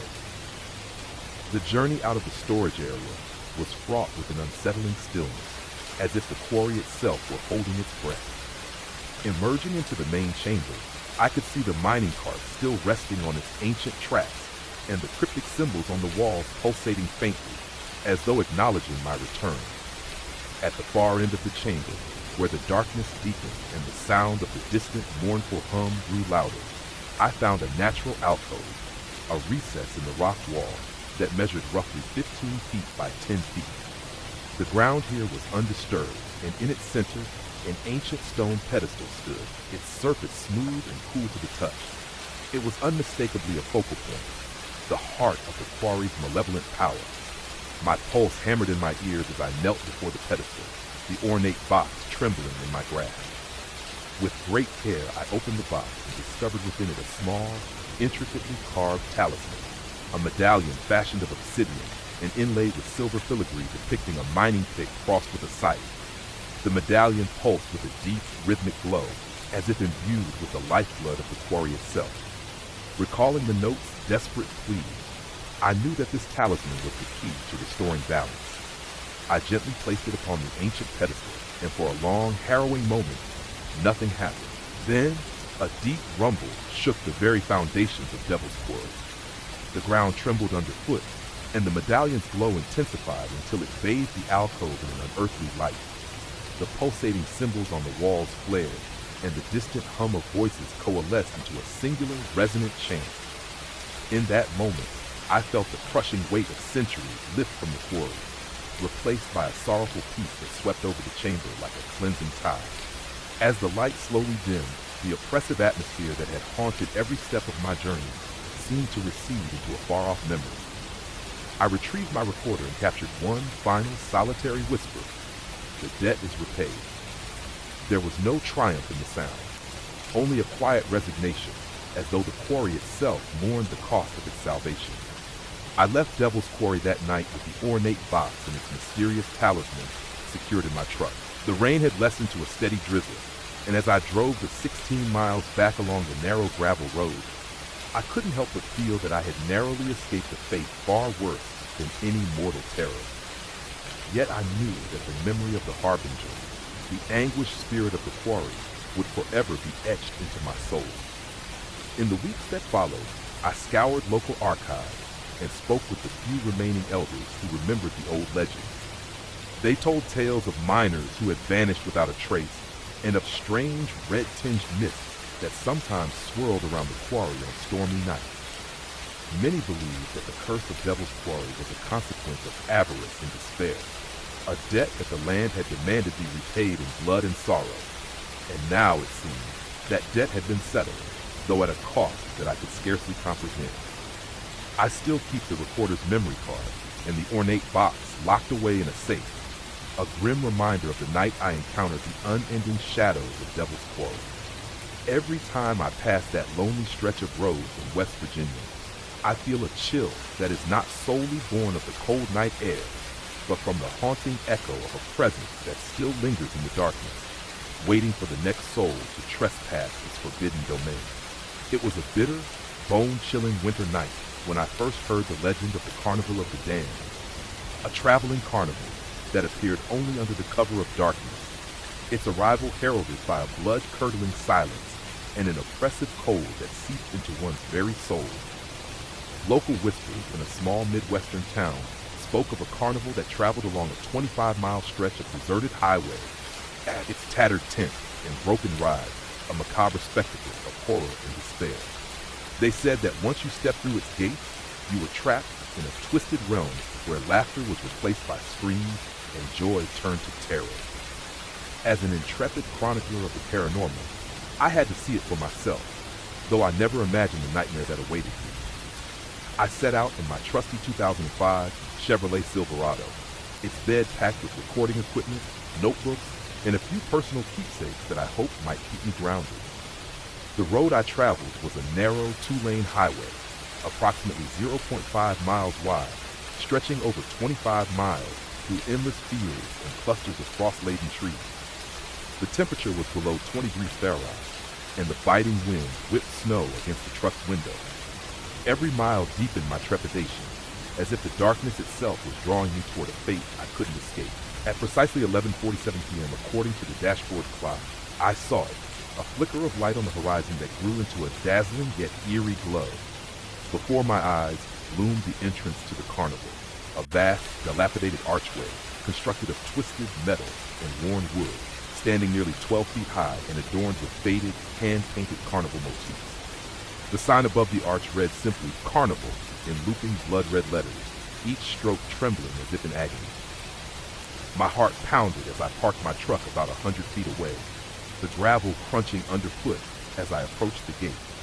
As I stepped closer, a gust of frigid wind howled past me, carrying with it the faint strains of a calliope tune, a warped, discordant melody that sent shivers down my spine.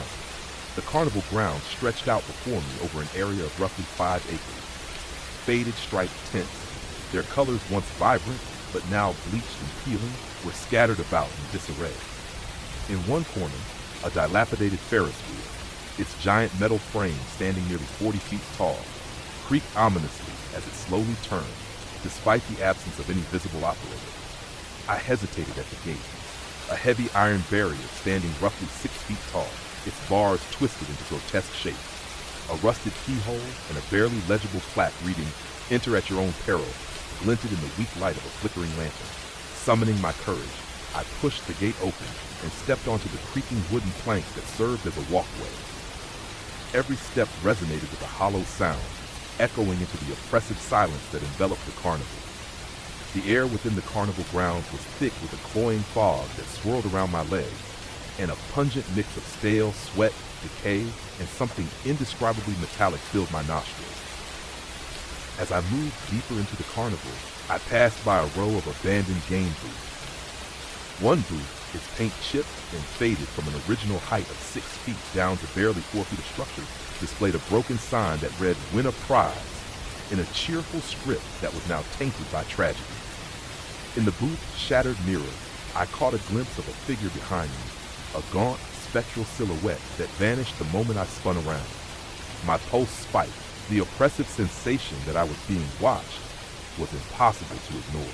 I continued down a narrow aisle lined with tattered carnival posters. One poster, measuring approximately 24 inches by 36 inches, depicted a smiling clown with eyes too dark to be natural. Beneath the image in faded red ink were the words, "The Harbinger of Laughter." The irony was not lost on me. Laughter turned to horror in this accursed place. The ground beneath my feet was strewn with broken glass and discarded ticket stubs, each relic a ghost of past merriment now turned sinister.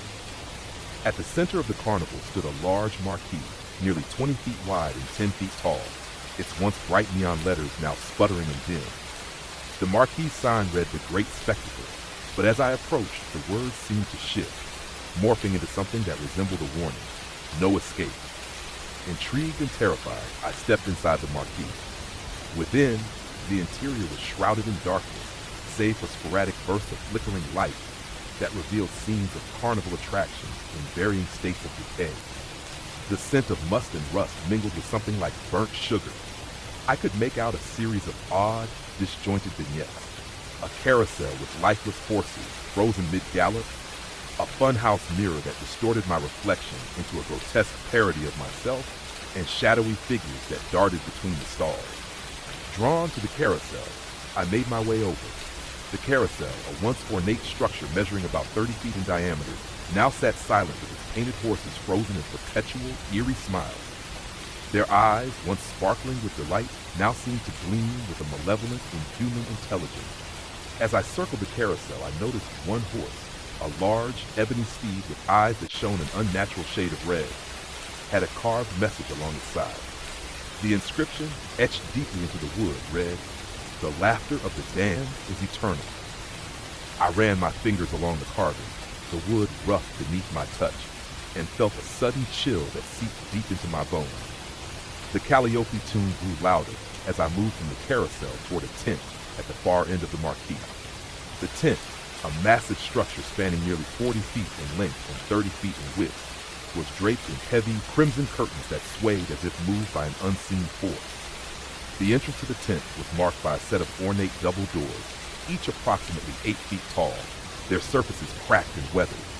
I pushed them open and stepped inside. Inside, the atmosphere was dense and suffocating. The tent's interior was arranged like a grand theater, with rows of rickety wooden seats arranged in a semicircular formation around a central stage. The stage itself was dimly lit by a single spotlight that bathed the area in a sickly yellow glow. On the stage sat a figure, a man or what once might have been a man, dressed in a tattered ringmaster's costume. His face was obscured by a dark top hat, and his eyes glinted with an unnatural light. In his hands, he clutched a faded cue card that read, "Welcome to the Carnival of the Damned." As I watched, the ringmaster slowly stood, his movements unnervingly smooth, and began to speak in a voice that was both melodious and filled with sorrow. "Ladies and gentlemen," he intoned, "welcome to a night of revelry beyond mortal ken. Tonight you shall witness wonders and horrors alike. But be warned, once you enter, you may never leave." His words resonated throughout the tent, and as he spoke, the lights dimmed further, plunging parts of the audience into impenetrable darkness. In that darkness, I could hear the soft, disjointed murmurs of a crowd that was not there, a phantom audience of lost souls. At that moment, the ringmaster's head tilted slightly, and I swear his eyes met mine, if they could be called that, in a gaze that seemed to pierce straight through my soul. In a flash, the scene on the stage shifted. The ringmaster was gone, and in his place, a spectral procession began. Dozens of ghostly figures emerged from the shadows. Clowns with twisted grins, acrobats frozen mid-leap with expressions of eternal agony, and carnival barkers whose voices overlapped in a dissonant chant. They moved in slow, synchronized steps toward me, their presence both mesmerizing and horrifying. Overwhelmed by a rising tide of terror, I stumbled backwards, my foot catching on a loose board.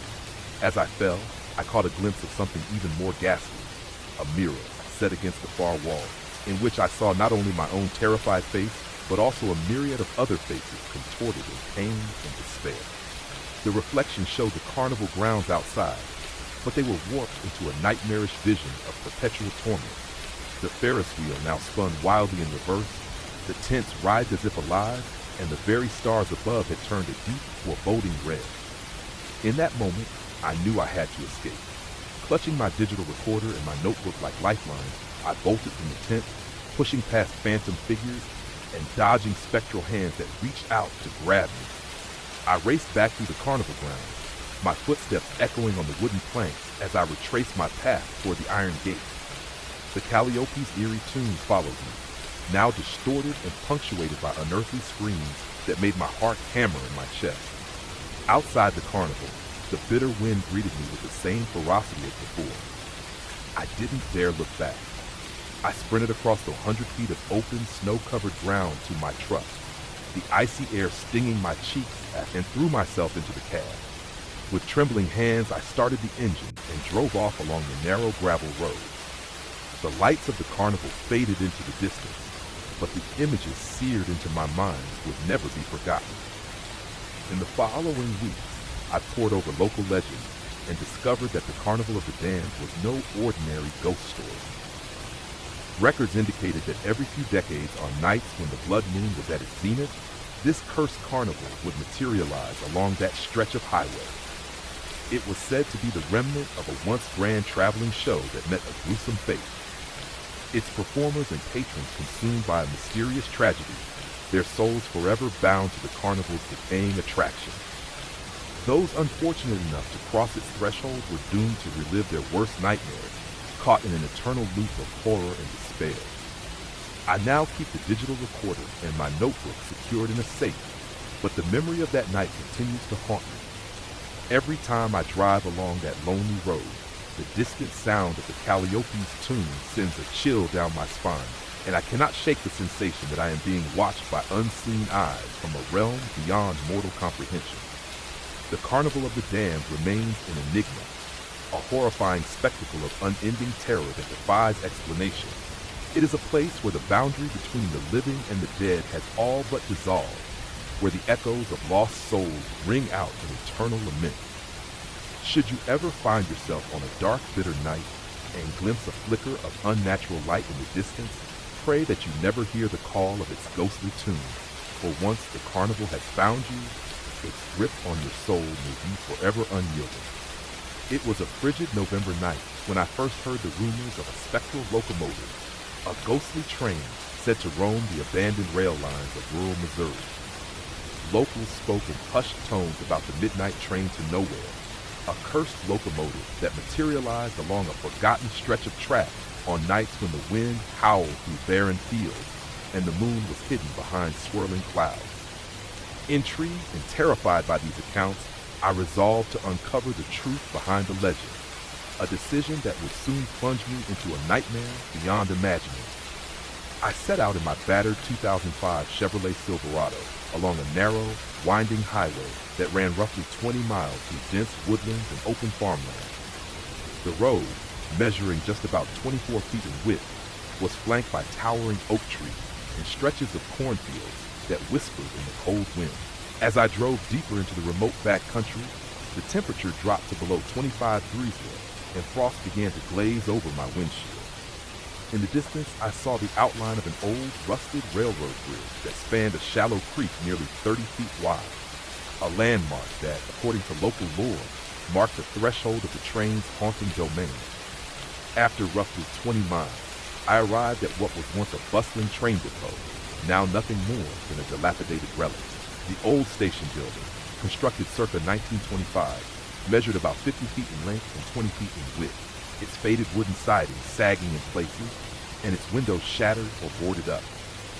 The station's platform, roughly 12 feet deep and 8 feet wide, jutted out from the building like a forlorn arm reaching out to a bygone era. A rusty sign above the station door, its letters barely legible, read simply, "Welcome to Gray's Crossing." Stepping out of my truck, I felt an immediate chill that went beyond the biting November air. The silence was oppressive, a silence so complete that even the soft crunch of frost underfoot seemed amplified. I flicked on my flashlight, its beam trembling as it cut through the encroaching darkness. Determined to piece together the story behind Gray's Crossing, I began to explore the station. The interior of the depot was eerily empty. The air inside was stale, heavy with the scent of damp wood and decaying paper. Faded timetables were pinned to the walls, and I noticed a series of old photographs strewn across a dusty counter. Images of cheerful passengers and gleaming steam locomotives that once symbolized hope and progress. I spent nearly an hour searching through the depot, uncovering fragments of its grim history. In a locked filing cabinet behind the ticket booth, I found yellowed records that detailed a series of mysterious disappearances dating back to the early 1940s. One file, marked with the name Harper J., contained a faded newspaper clipping with the headline, "Local Man Vanishes on Midnight Run." The article described how a man had boarded the last train from Gray's Crossing on a bitterly cold night, only to vanish without a trace, leaving behind a trail of unanswered questions and a lingering sense of dread. As midnight approached, I heard a distant rumble that seemed to vibrate through the very ground beneath my feet. At first, I assumed it was the sound of an approaching storm, but then the rumble deepened into a mechanical chug, a sound unmistakably like that of a train engine. My heart pounded as I stepped outside onto the icy platform. The wind whistled through the broken windows of the depot, carrying with it the faint scent of burning coal and oil, a scent that did not belong to the present, but to a long-forgotten past. I gazed down the deserted tracks, which stretched for nearly 1.5 miles into the darkness, their rusty rails gleaming dully under the flickering light of a solitary street lamp. The rails, spaced about 4 feet apart, seemed to lead into an endless void where the night swallowed all sound and light. Then, in the distance, I saw it, a flicker of light moving slowly along the tracks. At first, I thought it was just another car's headlights reflecting off the rails, but as it drew nearer, the light took on an unearthly glow, soft, pale, and almost translucent. It was the midnight train. The locomotive appeared to be a massive steam engine, its body cloaked in a spectral shimmer. It measured nearly 100 feet in length and bore the unmistakable features of an early 20th century engine, a towering smokestack, ornate headlamp, and intricate metalwork along its sides. But this train was different. It exuded an aura of despair and dread. No driver was visible, and its carriages, tattered and partially collapsed, seemed to float on the rails as if untethered from the physical world. The wheels turned slowly, emitting a low, rhythmic clatter that resonated through the night like a heartbeat of death. Compelled by both terror and an unexplainable need to understand, I walked along the tracks toward the approaching train. The distance between me and the engine seemed to shrink with every step, even though the train moved at a glacial pace.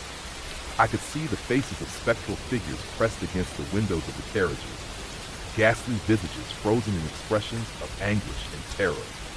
Their eyes, hollow and vacant, seemed to plead silently for release from an eternal torment. As I drew closer, I felt an inexplicable pull, an almost magnetic force that urged me to board the train.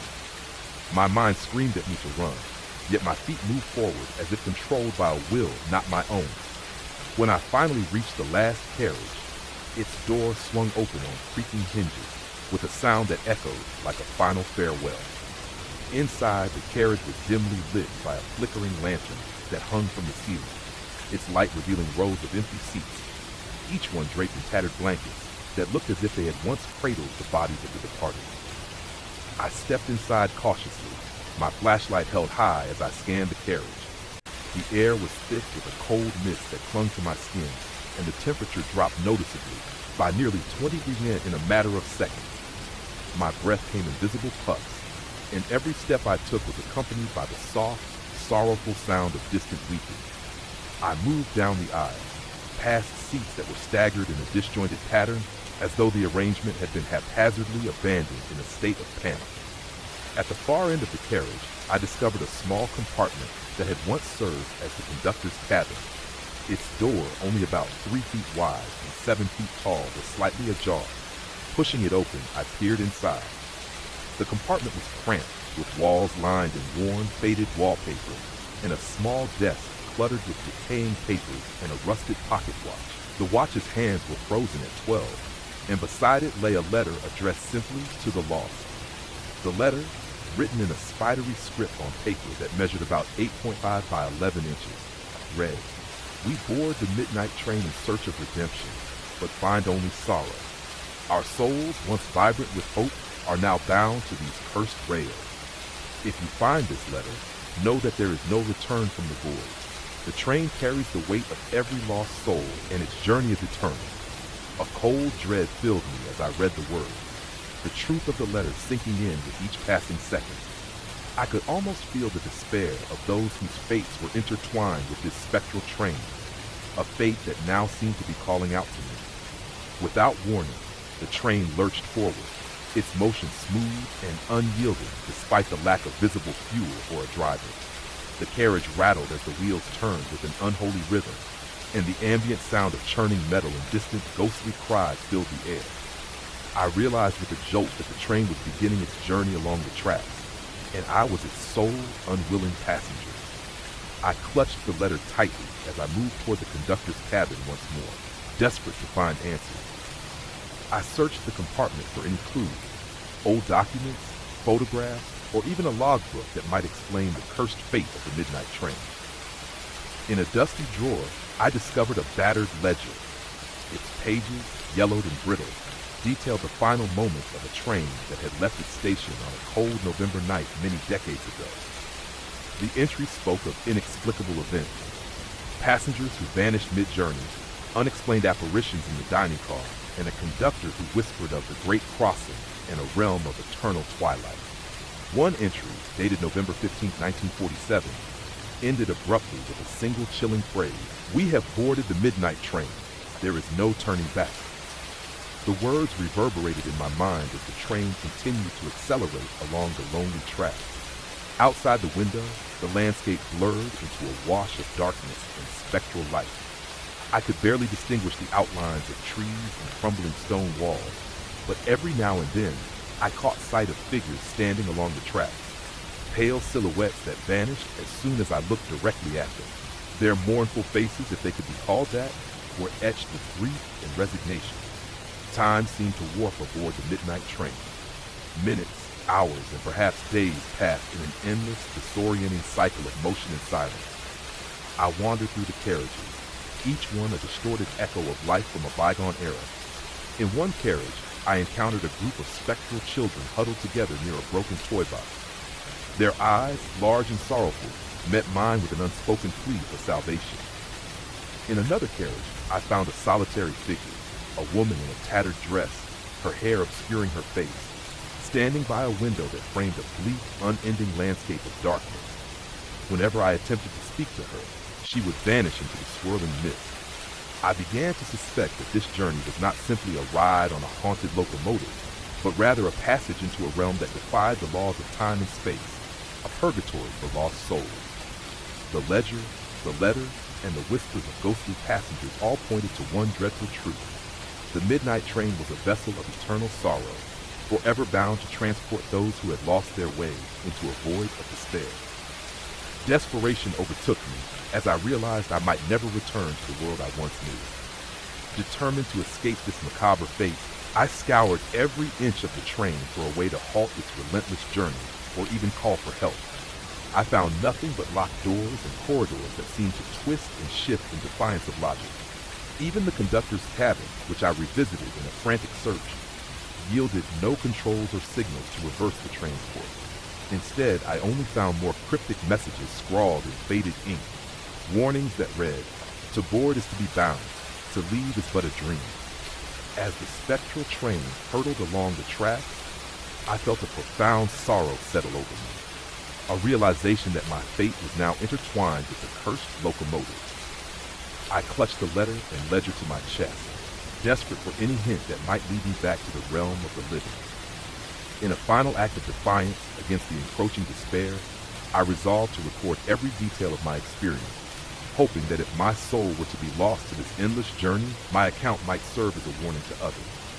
One cold, interminable night, as I sat alone in a dim carriage, illuminated only by the sickly glow of a failing lantern, I whispered a prayer for deliverance. The words, barely audible above the sound of the train's relentless clatter, were swallowed by the darkness. In that moment, I felt a shift, a subtle change in the atmosphere, as if the train itself hesitated. Outside, the spectral landscape paused, and for a few agonizing seconds, there was silence. Then came a sound, a distant, sorrowful wail that seemed to emanate from deep within the earth, as though the souls of the lost were crying out in anguish. I do not know what happened after that night. Perhaps the midnight train reached its final destination, a place beyond the boundaries of human understanding where lost souls are finally granted release. Or perhaps, like an endless nightmare, it continued its eternal journey through the void, its cursed whistle echoing across forgotten tracks for all time.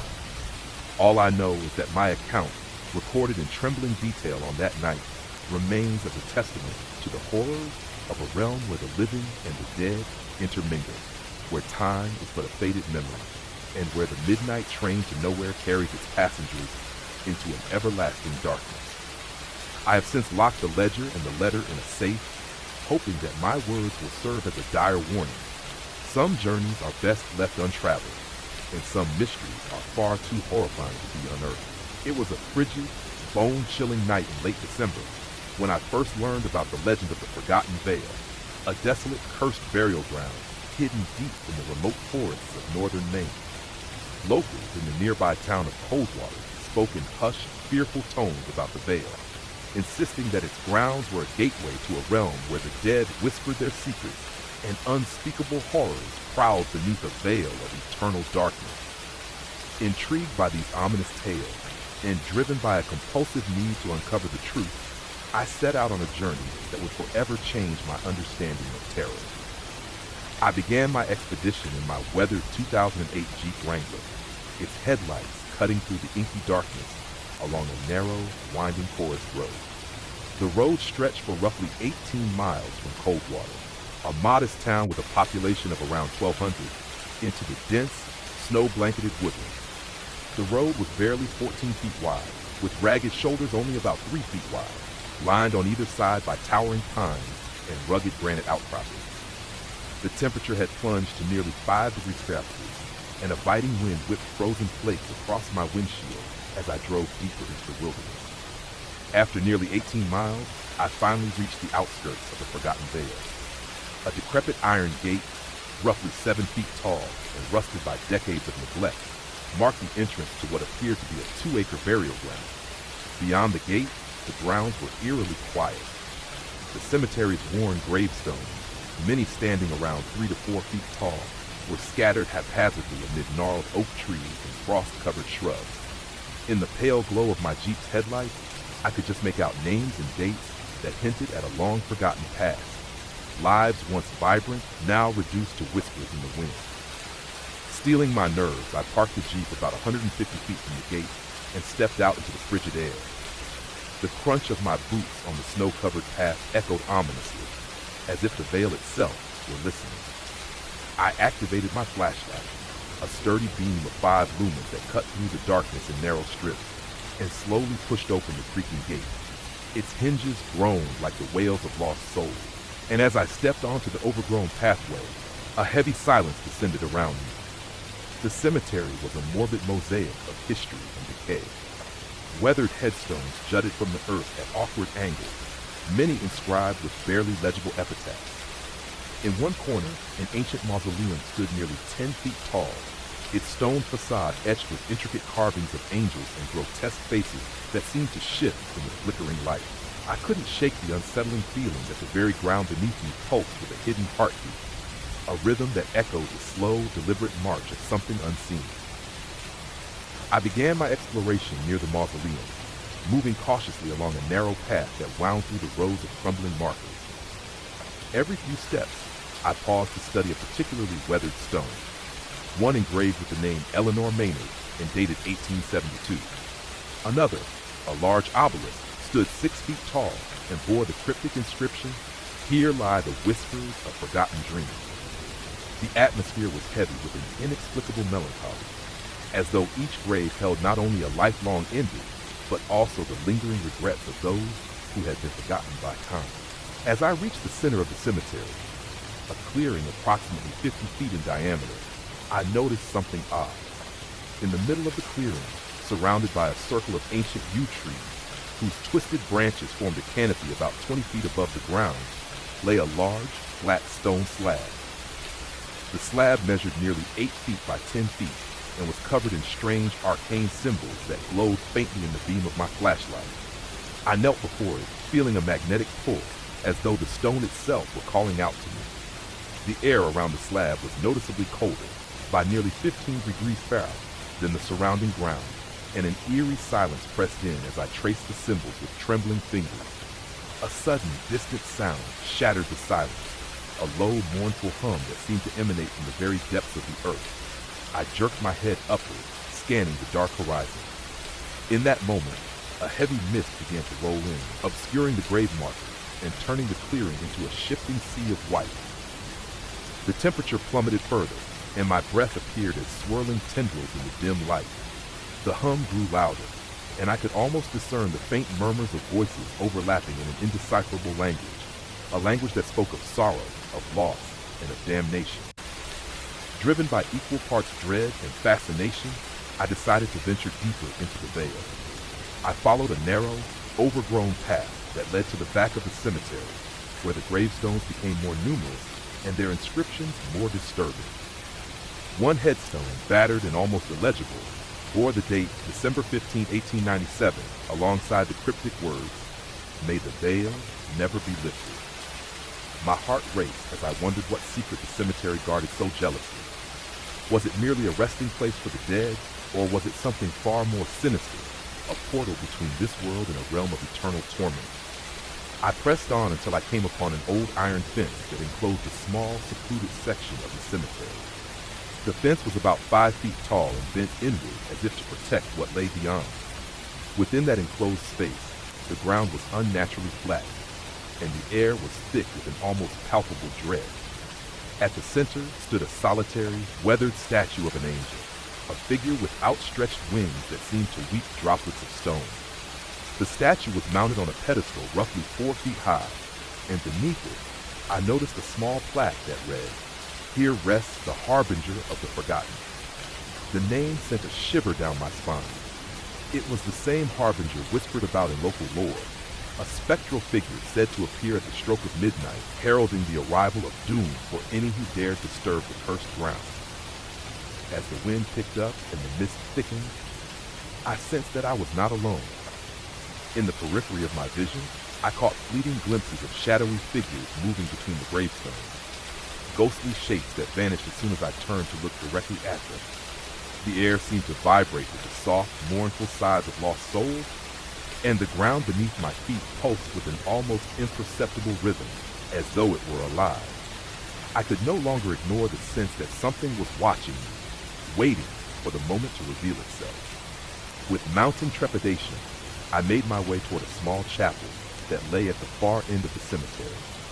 The chapel, constructed in 1883, was a modest building measuring roughly 30 feet by 20 feet. Its once proud stained glass windows were now shattered, and the heavy oak door, approximately 8 feet tall, hung crookedly on its hinges. I pushed open the door and stepped inside. The interior of the chapel was shrouded in darkness, the only light coming from the flickering beam of my flashlight. Dust danced in the beam as it illuminated rows of empty pews, each carved from dark wood and worn smooth by time. At the far end of the chapel, behind a tattered altar, lay a faded mural depicting a scene of celestial judgment. The mural, once vibrant with color, was now ghostly pale and peeling, its figures blurred and sorrowful.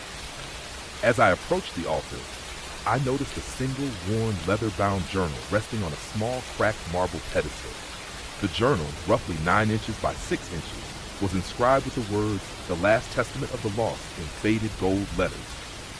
I opened the journal with trembling hands, and the brittle pages revealed a series of entries written in a hurried, desperate scrawl. One entry, dated December 15, 1897, read, "Tonight, under the weight of the blood moon, we have heard the voices of the forgotten. The veil between our world and the abyss grows thin.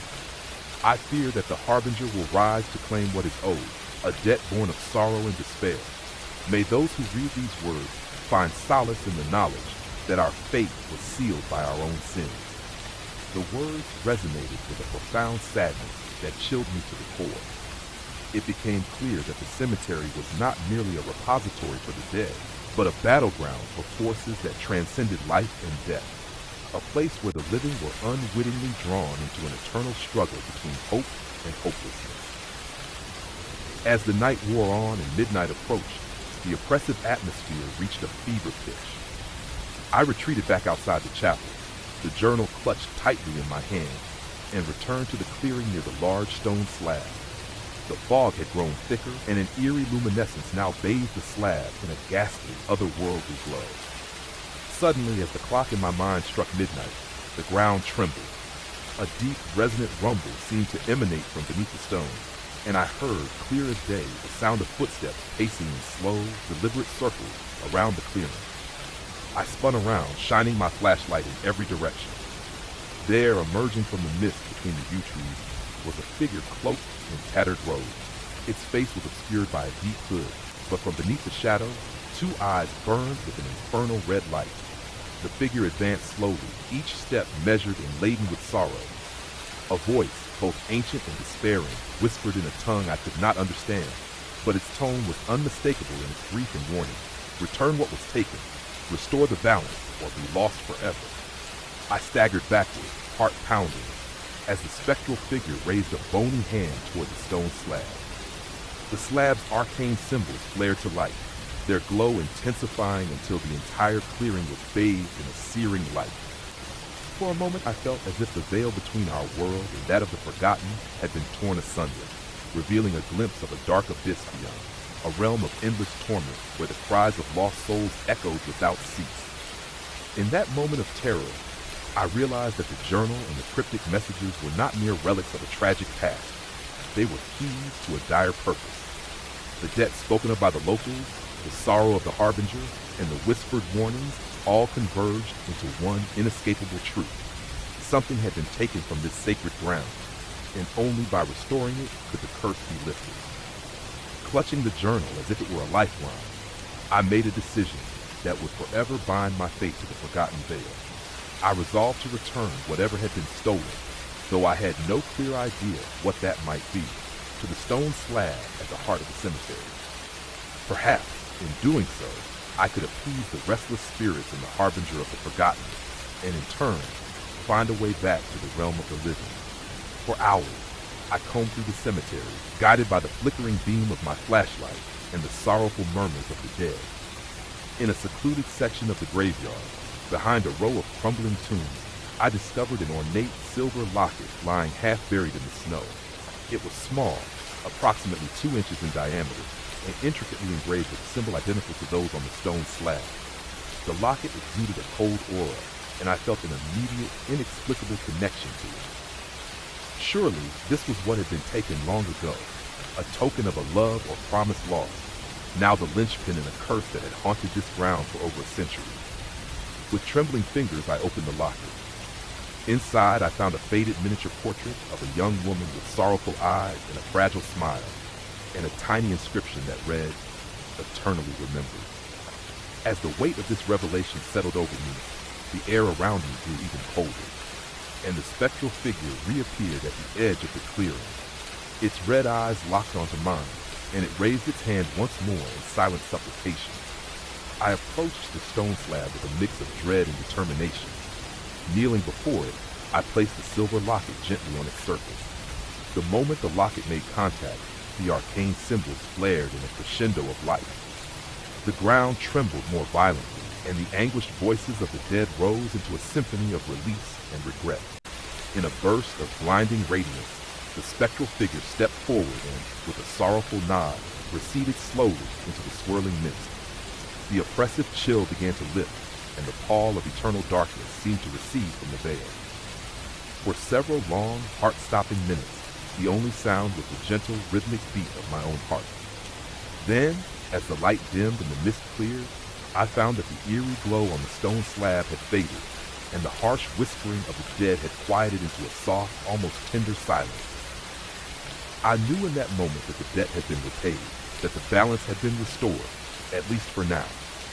I retrieved my journal and recorder, still clutched tightly in my frozen hands, and slowly made my way back through the cemetery.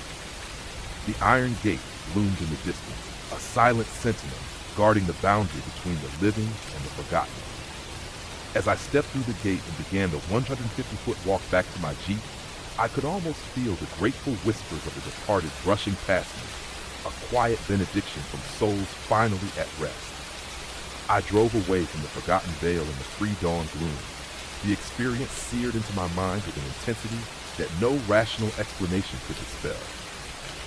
Over the following weeks, I pored over local archives and interviewed the few remaining elders in Coldwater.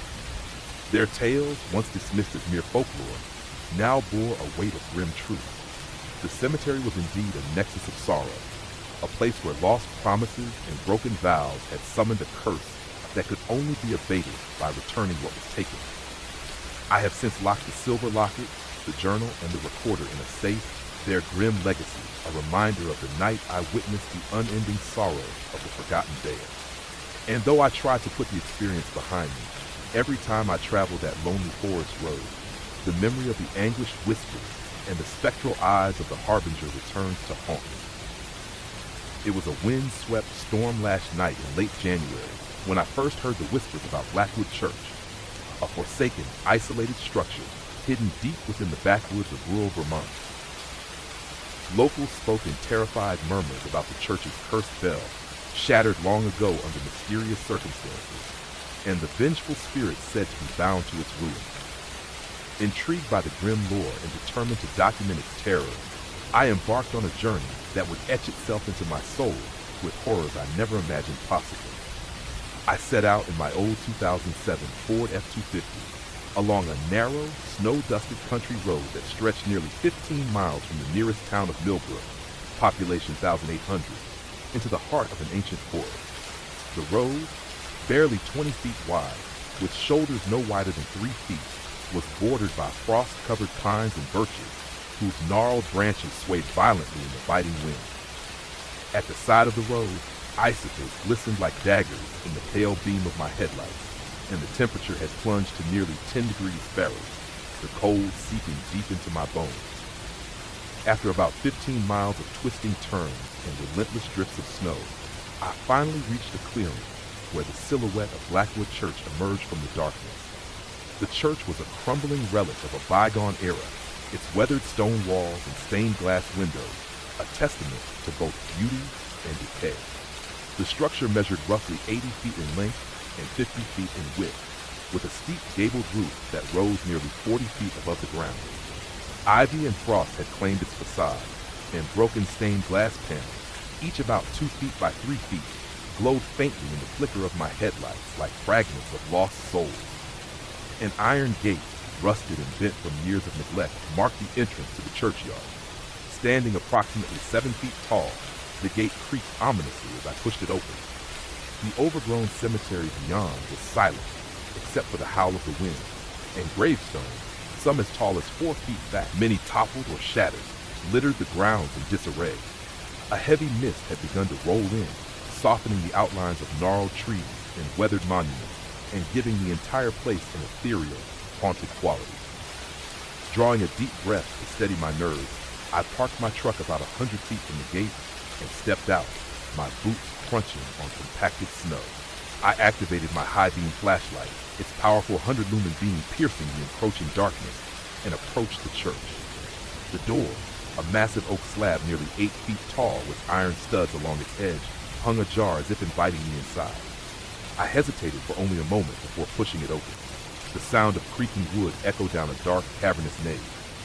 Inside, the church was a world, frozen in sorrow. The once grand sanctuary measured about 70 feet long and 35 feet wide, with a high vaulted ceiling that soared nearly 50 feet overhead.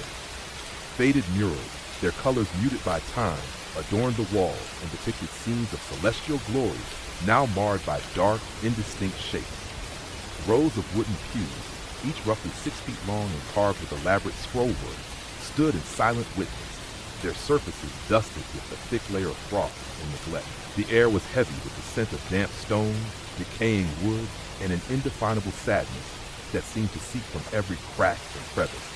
At the far end of the nave, beyond a shattered altar, hung the church's infamous bell, a massive bronze relic once capable of tolling for over 5 minutes when rung by the faithful. Now the bell was fractured into several jagged pieces that dangled precariously from the belfry, which itself had collapsed in part. The largest fragment measured nearly 6 feet in diameter, and its surface bore cryptic etchings that glowed with an unearthly luminescence in the dark. According to local legend, the bell had been shattered on a fateful night decades ago during a mysterious lightning storm, and that its fragments had been imbued with the anguished cries of the damned. I moved slowly toward the belfry, each step echoing on the cold stone floor as the wind outside rattled the broken windows. My flashlight flickered across the remnants of the bell, and in that moment, I felt a sudden chill, as if 1,000 unseen eyes were watching me. A low, almost imperceptible murmur, a deep, resonant voice, barely a whisper yet unmistakably sorrowful, seemed to call from the shadows. Return what was taken, mend the broken heart. My heart pounded as I recalled a faded account I had read in an old local newspaper, an account of a young woman named Isabella Blackwood, who had vanished from the congregation nearly a century ago. It was said that she had possessed a unique locket, a family heirloom passed down through generations, believed to be the key to the church's salvation. Some claimed that on the night the bell shattered, Isabella's locket was stolen from her, its loss igniting the curse that doomed the church and its mournful inhabitants. The voices in my head urged me onward, as if the lost locket and the broken bell were connected in a tragic symphony of sorrow. Driven by equal parts dread and determination, I scoured the church for clues. In a side chamber off the nave, a small sacristy measuring roughly 15 feet by 10 feet, I discovered a hidden compartment beneath a rotted wooden altar. Inside was a dusty, leather-bound diary, whose pages, though brittle, still held the elegant script of a long-forgotten era. The diary belonged to Reverend Elijah Blackwood, Isabella's father, and recounted the events of that fateful night. One entry, dated January 12, 1910, read, "The heavens weep tonight, and the very bell that once sang praises to the Lord now screams in agony. In our despair, the locket of my beloved Isabella was taken by a shadow among us, a thief born of malice and despair. I fear that only its return can mend the shattered heart of Blackwood Church and lay our tortured souls to rest." My pulse raced as I absorbed the words. The diary detailed how Isabella's locket had been a symbol of hope and unity, a talisman that kept the church's spirit alive. Its loss had unleashed a series of tragic events, culminating in the shattering of the bell.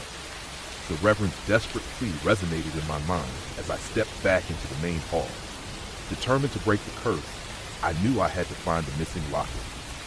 With the diary as my guide, I began an exhaustive search of the church's hidden recesses. I explored the shadowy corners of the transept, combed through the attic, a cramped space measuring about 25 feet by 15 feet, filled with rotting hymnals and broken chandeliers, and even examined the crumbling crypt beneath the altar. In the crypt, among rows of ancient tombs and weathered epitaphs, I uncovered a small, intricately carved wooden box tucked behind a marble sarcophagus. The box, roughly 8 inches by 6 inches, was locked with a delicate brass latch, its surface adorned with faded floral motifs. I felt a strange energy emanate from it, as if it contained a secret too potent for the living. Using a small set of tools from my kit, I carefully picked the lock. The latch clicked open, and inside lay a single, gleaming locket crafted of silver and inlaid with tiny, intricate filigree. The locket measured about 2 inches in diameter, and despite its age, shone with an almost supernatural brilliance. Etched along its edge were the initials IB for Isabella Blackwood. At that moment, the distant, mournful toll of the shattered bell seemed to grow louder, and the air grew charged with both sorrow and anticipation.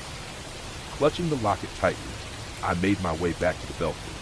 Outside, the wind howled like a chorus of lost souls, and the mist thickened until it obscured everything beyond a few feet. I ascended the crumbling stone steps of the belfry, each step a test of my resolve. When I reached the remnants of the bell, I held the locket up against the fractured metal. Almost imperceptibly at first, the locket's surface began to pulse with a warm, golden light that contrasted sharply with the cold, bluish glow of the shattered bell fragments. Then, with a sudden, heart-stopping jolt, the locket slid from my grasp and fell into a crevice among the bell pieces. I lunged forward, desperate to retrieve it, but the moment my fingers touched the locket, a deafening crash echoed through the church. The entire structure shuddered, and for a long, agonizing moment, time seemed to freeze. A spectral vision flashed before my eyes, a vision of Isabella Blackwood, her tear-streaked face filled with sorrow and hope, reaching out as if to thank me. The church's atmosphere shifted in that instant. The oppressive weight of despair lifted slightly, replaced by a calm, almost reverent silence. Slowly, as if acknowledging the return of what had been lost, the shattered bell began to resonate. Its fragmented pieces vibrated in unison, emitting a soft, harmonious chime that rippled through the cold air. I stood there, breathless, as the sound of the bell that had once been shattered by tragedy, filled the night with its mournful yet beautiful tone. In that moment, I understood that the curse of Blackwood Church was, at last, being laid to rest. The lost locket had returned to its rightful place among the relics of the past, and with it the sorrow that had long haunted the church began to dissipate. The spectral figure of Isabella faded into the gentle glow of the locket's light, leaving behind only the lingering echo of a prayer. I left Blackwood Church at dawn, the pre-dawn sky a muted canvas of deep blues and grays. My truck's headlights cut a path back along the snow-covered road, and the memory of that night, the terror, the sorrow, and the bittersweet redemption, remained etched in my mind. I later discovered that local folklore had evolved over the decades. Some said that on cold winter nights, when the wind howled and the mist crept over the land, the restored bell could still be heard tolling a lament for the lost, a reminder of the day when love and despair intertwined to break a curse.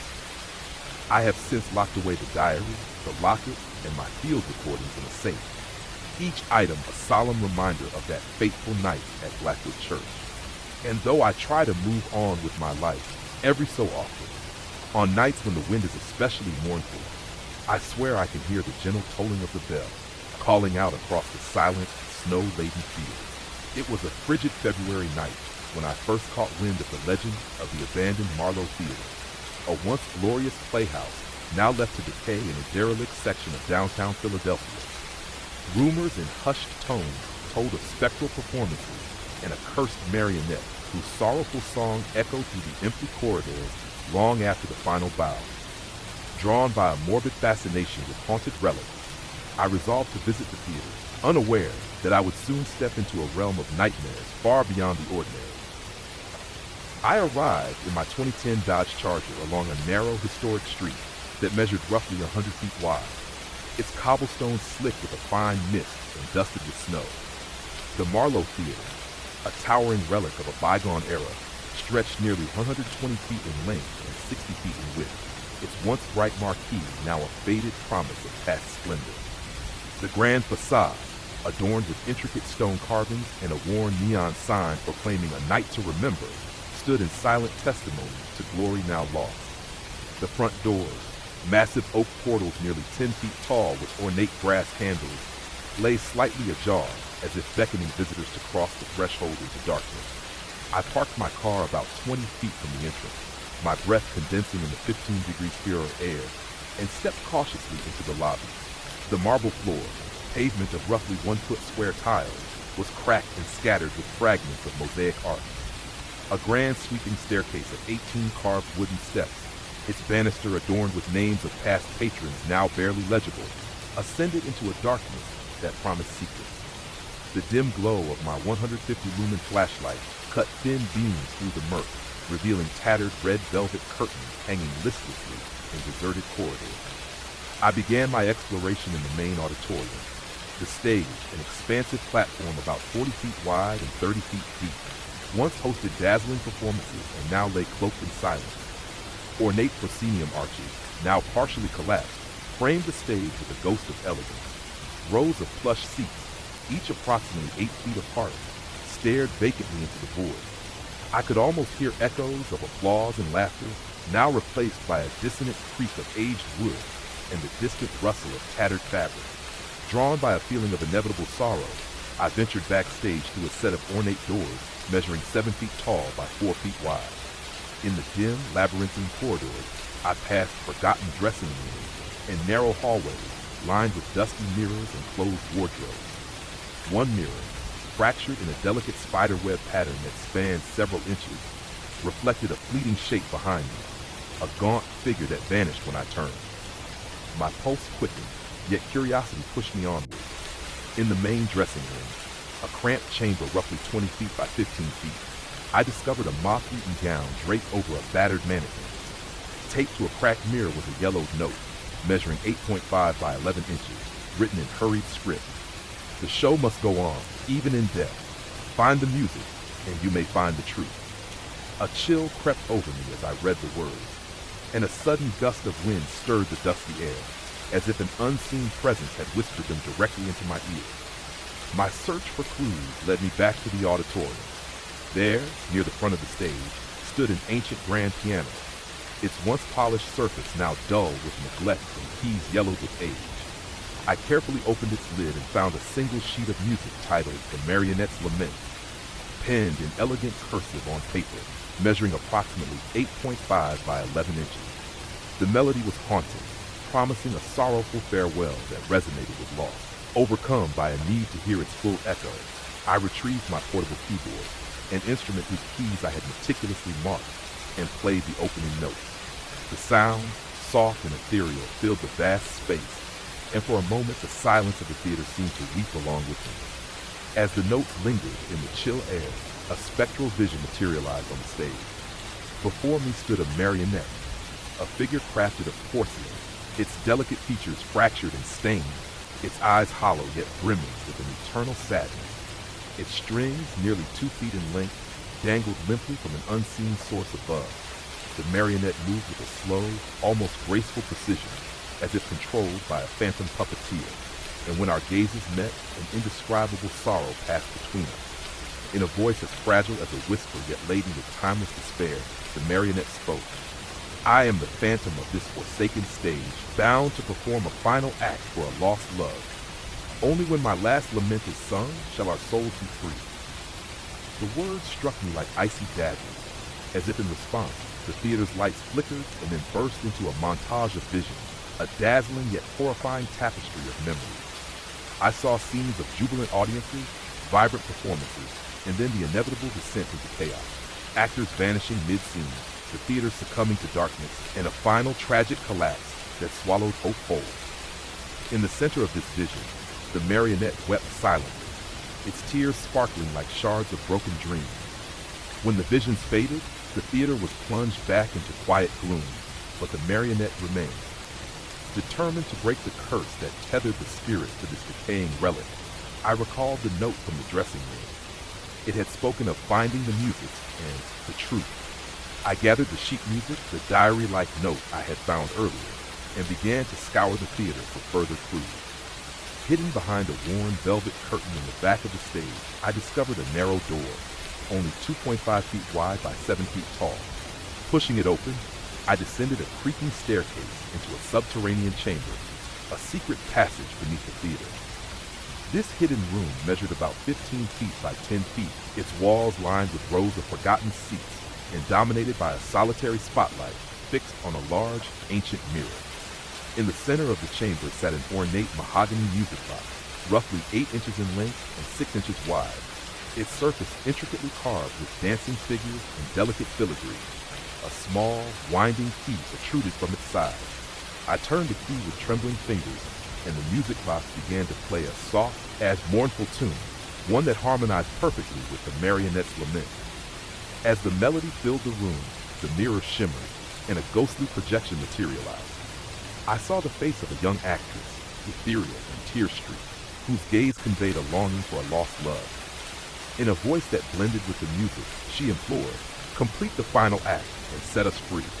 I understood then that I was to reenact the tragic performance described in the faded script I had found in a dusty trunk backstage, a script for a production titled The Last Farewell, wherein the doomed heroine must reunite with her lost love in a final poignant ballad. With every ounce of resolve, I gathered the script, the sheet music, and a few cherished props, and returned to the grand auditorium. Under the spectral glow of my flashlight, I stepped onto the stage. The marionette followed silently, its haunting eyes fixed on me. I took my place center stage, and with a trembling but determined voice, I began to recite the ballad, a lament of love and loss that resonated through the empty theater. As I sang, the theater itself seemed to awaken. Ghostly figures materialized in the shadowed rows of seats, their expressions a mixture of sorrow and hope. The marionette moved gracefully in time with the music, its motions perfectly synchronized with my words. The performance stretched on, an act that felt both eternal and fleeting. Every note, every word carried with it the weight of 1,000 unspoken tragedies. With the final haunting note fading into silence, a profound stillness fell over the theater. One by one, the ghostly audience dissolved into shimmering motes of light, their collective sigh a benediction. The marionette, bathed in an ethereal glow, slowly ascended toward the darkened rafters, its strings disintegrating like strands of smoke. In that moment, the curse that had bound the theater's souls was lifted, and the final act was complete. At dawn, I emerged from Marlowe Theater with a heart heavy yet hopeful. My car's headlights cut a path along the snow-dusted street as I drove away, leaving behind a building that had finally found its long-sought peace. I later learned that local lore had evolved. Some say that on cold winter nights, when the wind whispers through the empty seats, the ghost of the phantom marionette still performs its final lament, a spectral farewell to a world that once knew beauty and sorrow in equal measure. I keep the sheet music, the faded script, and a recording of my performance locked away in a safe, a testament to the night I dared to complete the final act. And though I try to move on with my life, sometimes when the wind is just right and the snow falls softly, I can almost hear the echo of that haunting melody, a reminder that even in the darkest of stages, redemption can be found. It was a bitter, wind-lashed night in late October when I first heard the legends of Stonehaven, a derelict estate hidden deep in the backwoods of rural New York, rumored to be cursed by the tormented souls of its tragic past. Locals spoke in hushed, trembling voices about a sprawling mansion surrounded by an underground labyrinth where unspeakable horrors lurk. They claimed that once you entered Stonehaven, you were never truly free of its evil. Intrigued and terrified by these accounts, I set out in my battered 2009 Chevrolet Suburban along a winding 12-mile road, determined to document the truth behind the curse. What I encountered would forever alter my understanding of fear and despair. I left the comforts of civilization behind as I navigated the narrow, gravelly road, measuring roughly 20 feet wide, with its uneven shoulders just about 3 feet wide. Tall maple and oak trees loomed on either side, their branches twisting like gnarled fingers against the darkening sky. The temperature had plummeted to nearly 30 degrees Fahrenheit, and a biting wind whipped the fallen leaves into chaotic spirals across the road. The glow of my headlights revealed patches of fog, and intermittent bursts of lightning illuminating the horizon. At last, after approximately 12 miles, the sign for Stonehaven appeared. An old, rusted metal plate hanging on a weathered wooden post, its faded letters proclaiming simply, "Welcome to Stonehaven Estate." I parked my Suburban about 150 feet from the imposing iron gate that guarded the estate. The gate itself, towering at nearly 8 feet, was twisted into ominous shapes by years of neglect and corrosion. I stepped out into the chill night air, my breath visible in the cold. My digital recorder and a high-beam flashlight, rated at 200 lumens, were my only companions as I approached the entrance. The heavy gate creaked open with a long, mournful groan, revealing an overgrown driveway nearly 400 feet long that led to a mansion that loomed like a specter against the starless sky. Stonehaven Mansion was a once grand structure measuring roughly 100 feet in length and 70 feet in width. Its stone facade, once smooth and pristine, was now pitted with crumbling mortar and covered in dark ivy that seemed to squirm in the wind. Tall, narrow windows, about 3 feet by 5 feet each, stared blankly out like the eyes of a long-dead sentinel. The mansion's front door, a heavy oak portal nearly 9 feet tall, with intricate carvings of angels and demons intertwined, hung slightly ajar, as if inviting me to uncover its secrets. Taking a deep breath, I pushed the door open and stepped inside. The foyer was cavernous, measuring approximately 40 feet by 30 feet, with a vaulted ceiling that soared nearly 35 feet above. Dust motes floated in the thin beams of light that filtered through stained glass windows, their vibrant colors now muted by time. The air was heavy with the scent of mold, decaying wood, and something metallic, a hint of blood perhaps, or an ancient rust that spoke of lost centuries. My footsteps echoed on the mosaic tiled floor, each tile roughly 1 square foot in size, and many cracked or missing entirely. I couldn't shake the feeling that I was being watched from the darkness. I began to explore the mansion's ground floor, venturing into a long corridor stretching about 60 feet from the foyer. On either side, ornate wooden doors, each about 7 feet tall and 3 feet wide, led to various rooms that once bustled with life, but now lay silent. Faded portraits of stern-faced ancestors lined the walls, their eyes seemingly following my every move. As I walked, I could hear the faint sound of something scuttling behind me, though every time I turned around, I found nothing but empty corridors and shifting shadows. At the end of the hallway, I discovered what appeared to be the grand parlor. Moonlight filtered in through shattered windows that measured nearly 4 feet by 6 feet, casting eerie patterns across the room. A once opulent chandelier, suspended from a ceiling 25 feet high, now hung precariously by a single frayed chain. Antique furniture, a velvet upholstered sofa, a pair of intricately carved armchairs, and a grand piano with chipped ivory keys sat abandoned beneath layers of dust and cobwebs. In one corner, I noticed an old clock whose pendulum still swung slowly, marking time in a place where time itself seemed to have withered away. It was here that I first encountered an object that chilled me to the core. A cracked mirror framed by ornate carvings of grotesque faces, each one twisted in anguish. I gazed into it, and for a fleeting moment, I saw behind my reflection not the empty room, but a dark figure, a gaunt, spectral presence with eyes that glowed with a faint, unearthly light. I spun around, heart pounding, but there was nothing there.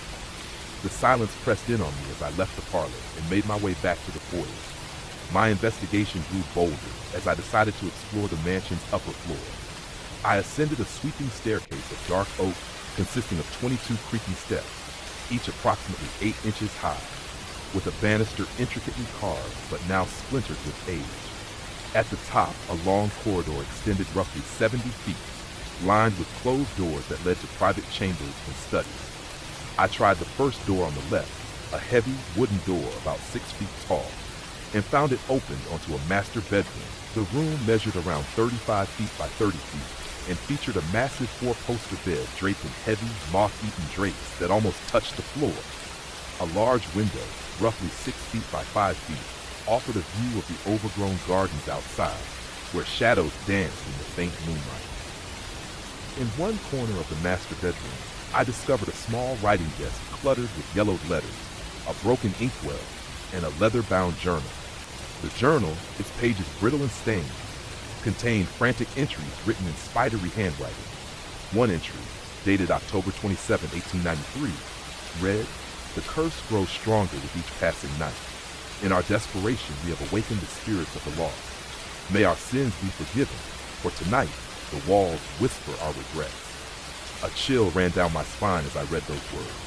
It was clear that the inhabitants of Stonehaven Mansion had once known despair beyond measure. I pocketed the journal, determined to learn more about the dark history that plagued this place. But it was in the basement where I would encounter true horror. After exploring the upper floors, I returned to the foyer and discovered a narrow door concealed behind a dusty tapestry. The door, only about 2.5 feet wide and 7 feet tall, led to a steep, creaking staircase descending into the mansion's bowels. With my heart pounding, I descended the 15-step staircase, each step roughly 7 inches high, into a realm of darkness that felt almost otherworldly. The basement was a sprawling labyrinth of interconnected rooms and corridors, with low ceilings barely 8 feet high, and floors laid in rough, uneven concrete slabs measuring about 2 feet by 2 feet each. In one expansive chamber, approximately 50 feet by 40 feet, I discovered remnants of what once might have been a servant's quarters or a storage area. The walls here were covered in scrawled, cryptic symbols, each roughly 1 to 2 feet in diameter, etched in what looked like dried blood. In the center of the room stood a massive stone altar, about 6 feet tall and 4 feet wide, its surface marred by dark, unsavory stains that my mind refused to identify. A set of rusted iron candlesticks, each nearly 1 foot tall, were arranged around the altar in a circle. Their wax was hardened and dripped in a regular pattern, reminiscent of ancient, dry tears. As I approached the altar, a sudden chill overtook me. My flashlight flickered erratically, and for a split second, the entire room was plunged into darkness before the beam stabilized again. In that moment of darkness, I distinctly heard the sound of soft-backed, mournful chanting, a low, rhythmic murmur that seemed to emanate from the very walls. My blood ran cold as I strained to listen, but the words were indiscernible, spoken in a language older than any I had heard. I retreated slowly from the altar, my recorder still running, capturing every whispered sound. It was then that I noticed movement in the periphery of my vision, a dark, shifting shape that darted behind a column of crumbling bricks. I turned quickly, my heart hammering in my chest, but the figure vanished as if it had never been there. The oppressive atmosphere of the basement pressed in on me, and I realized that this was no longer simply an abandoned building. It was a nexus of tortured souls and ancient curses. Determined to uncover the truth, I pressed further into the labyrinth of the basement. I explored narrow passageways that twisted and turned unpredictably, each corridor lined with more disturbing symbols and remnants of a forgotten past. In one such passage, measuring roughly 30 feet in length and only 3 feet wide, I discovered a small door tucked away in a shadow. The door, hardly noticeable beneath layers of grime, was marked by a peculiar insignia, a circle intersected by 3 jagged lines, roughly 2 feet in diameter, glowing faintly in the darkness. With trembling hands, I pushed the door open and entered a small circular chamber. This room, about 12 feet in diameter, was even colder than the rest of the basement, its walls smooth and bare, except for a large mural that dominated one side. The mural, measuring nearly 6 feet in height, depicted a scene of unspeakable horror. Figures writhing in agony, their faces contorted in anguish, beneath a sky streaked with dark, ominous clouds. In the center of the mural was a monstrous shape, a being with too many eyes and too many limbs, reaching out as if to drag the living into an abyss. The sight made my stomach churn, and my breath come in shallow gasps. Then, from the depths of that chamber, a voice boomed, low, resonant, and imbued with an ancient sorrow. The sins of the past echo in these halls.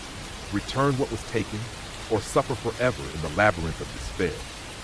The voice was not merely heard, but felt, vibrating through the stone floor and seeping into my very bones. I staggered backward, nearly losing my grip on the flashlight. What could have been taken? The thought gnawed at me. I recalled the journal's desperate entries and the fragments of lore about a family cursed by their own misdeeds.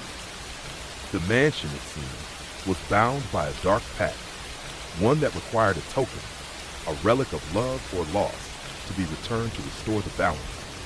My mind raced as I left the circular chamber and retraced my steps through the basement corridor. I searched every hidden niche and dark corner for any clue of what might be the key to breaking the curse.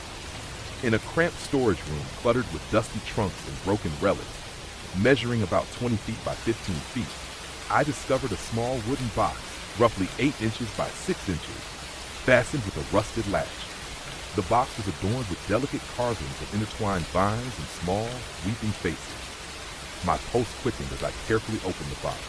Inside, nestled on a bed of faded velvet, lay a silver locket approximately 2 inches in diameter, its surface etched with the initials IB in an elegant script. I felt a profound sense of recognition and sorrow well up inside me.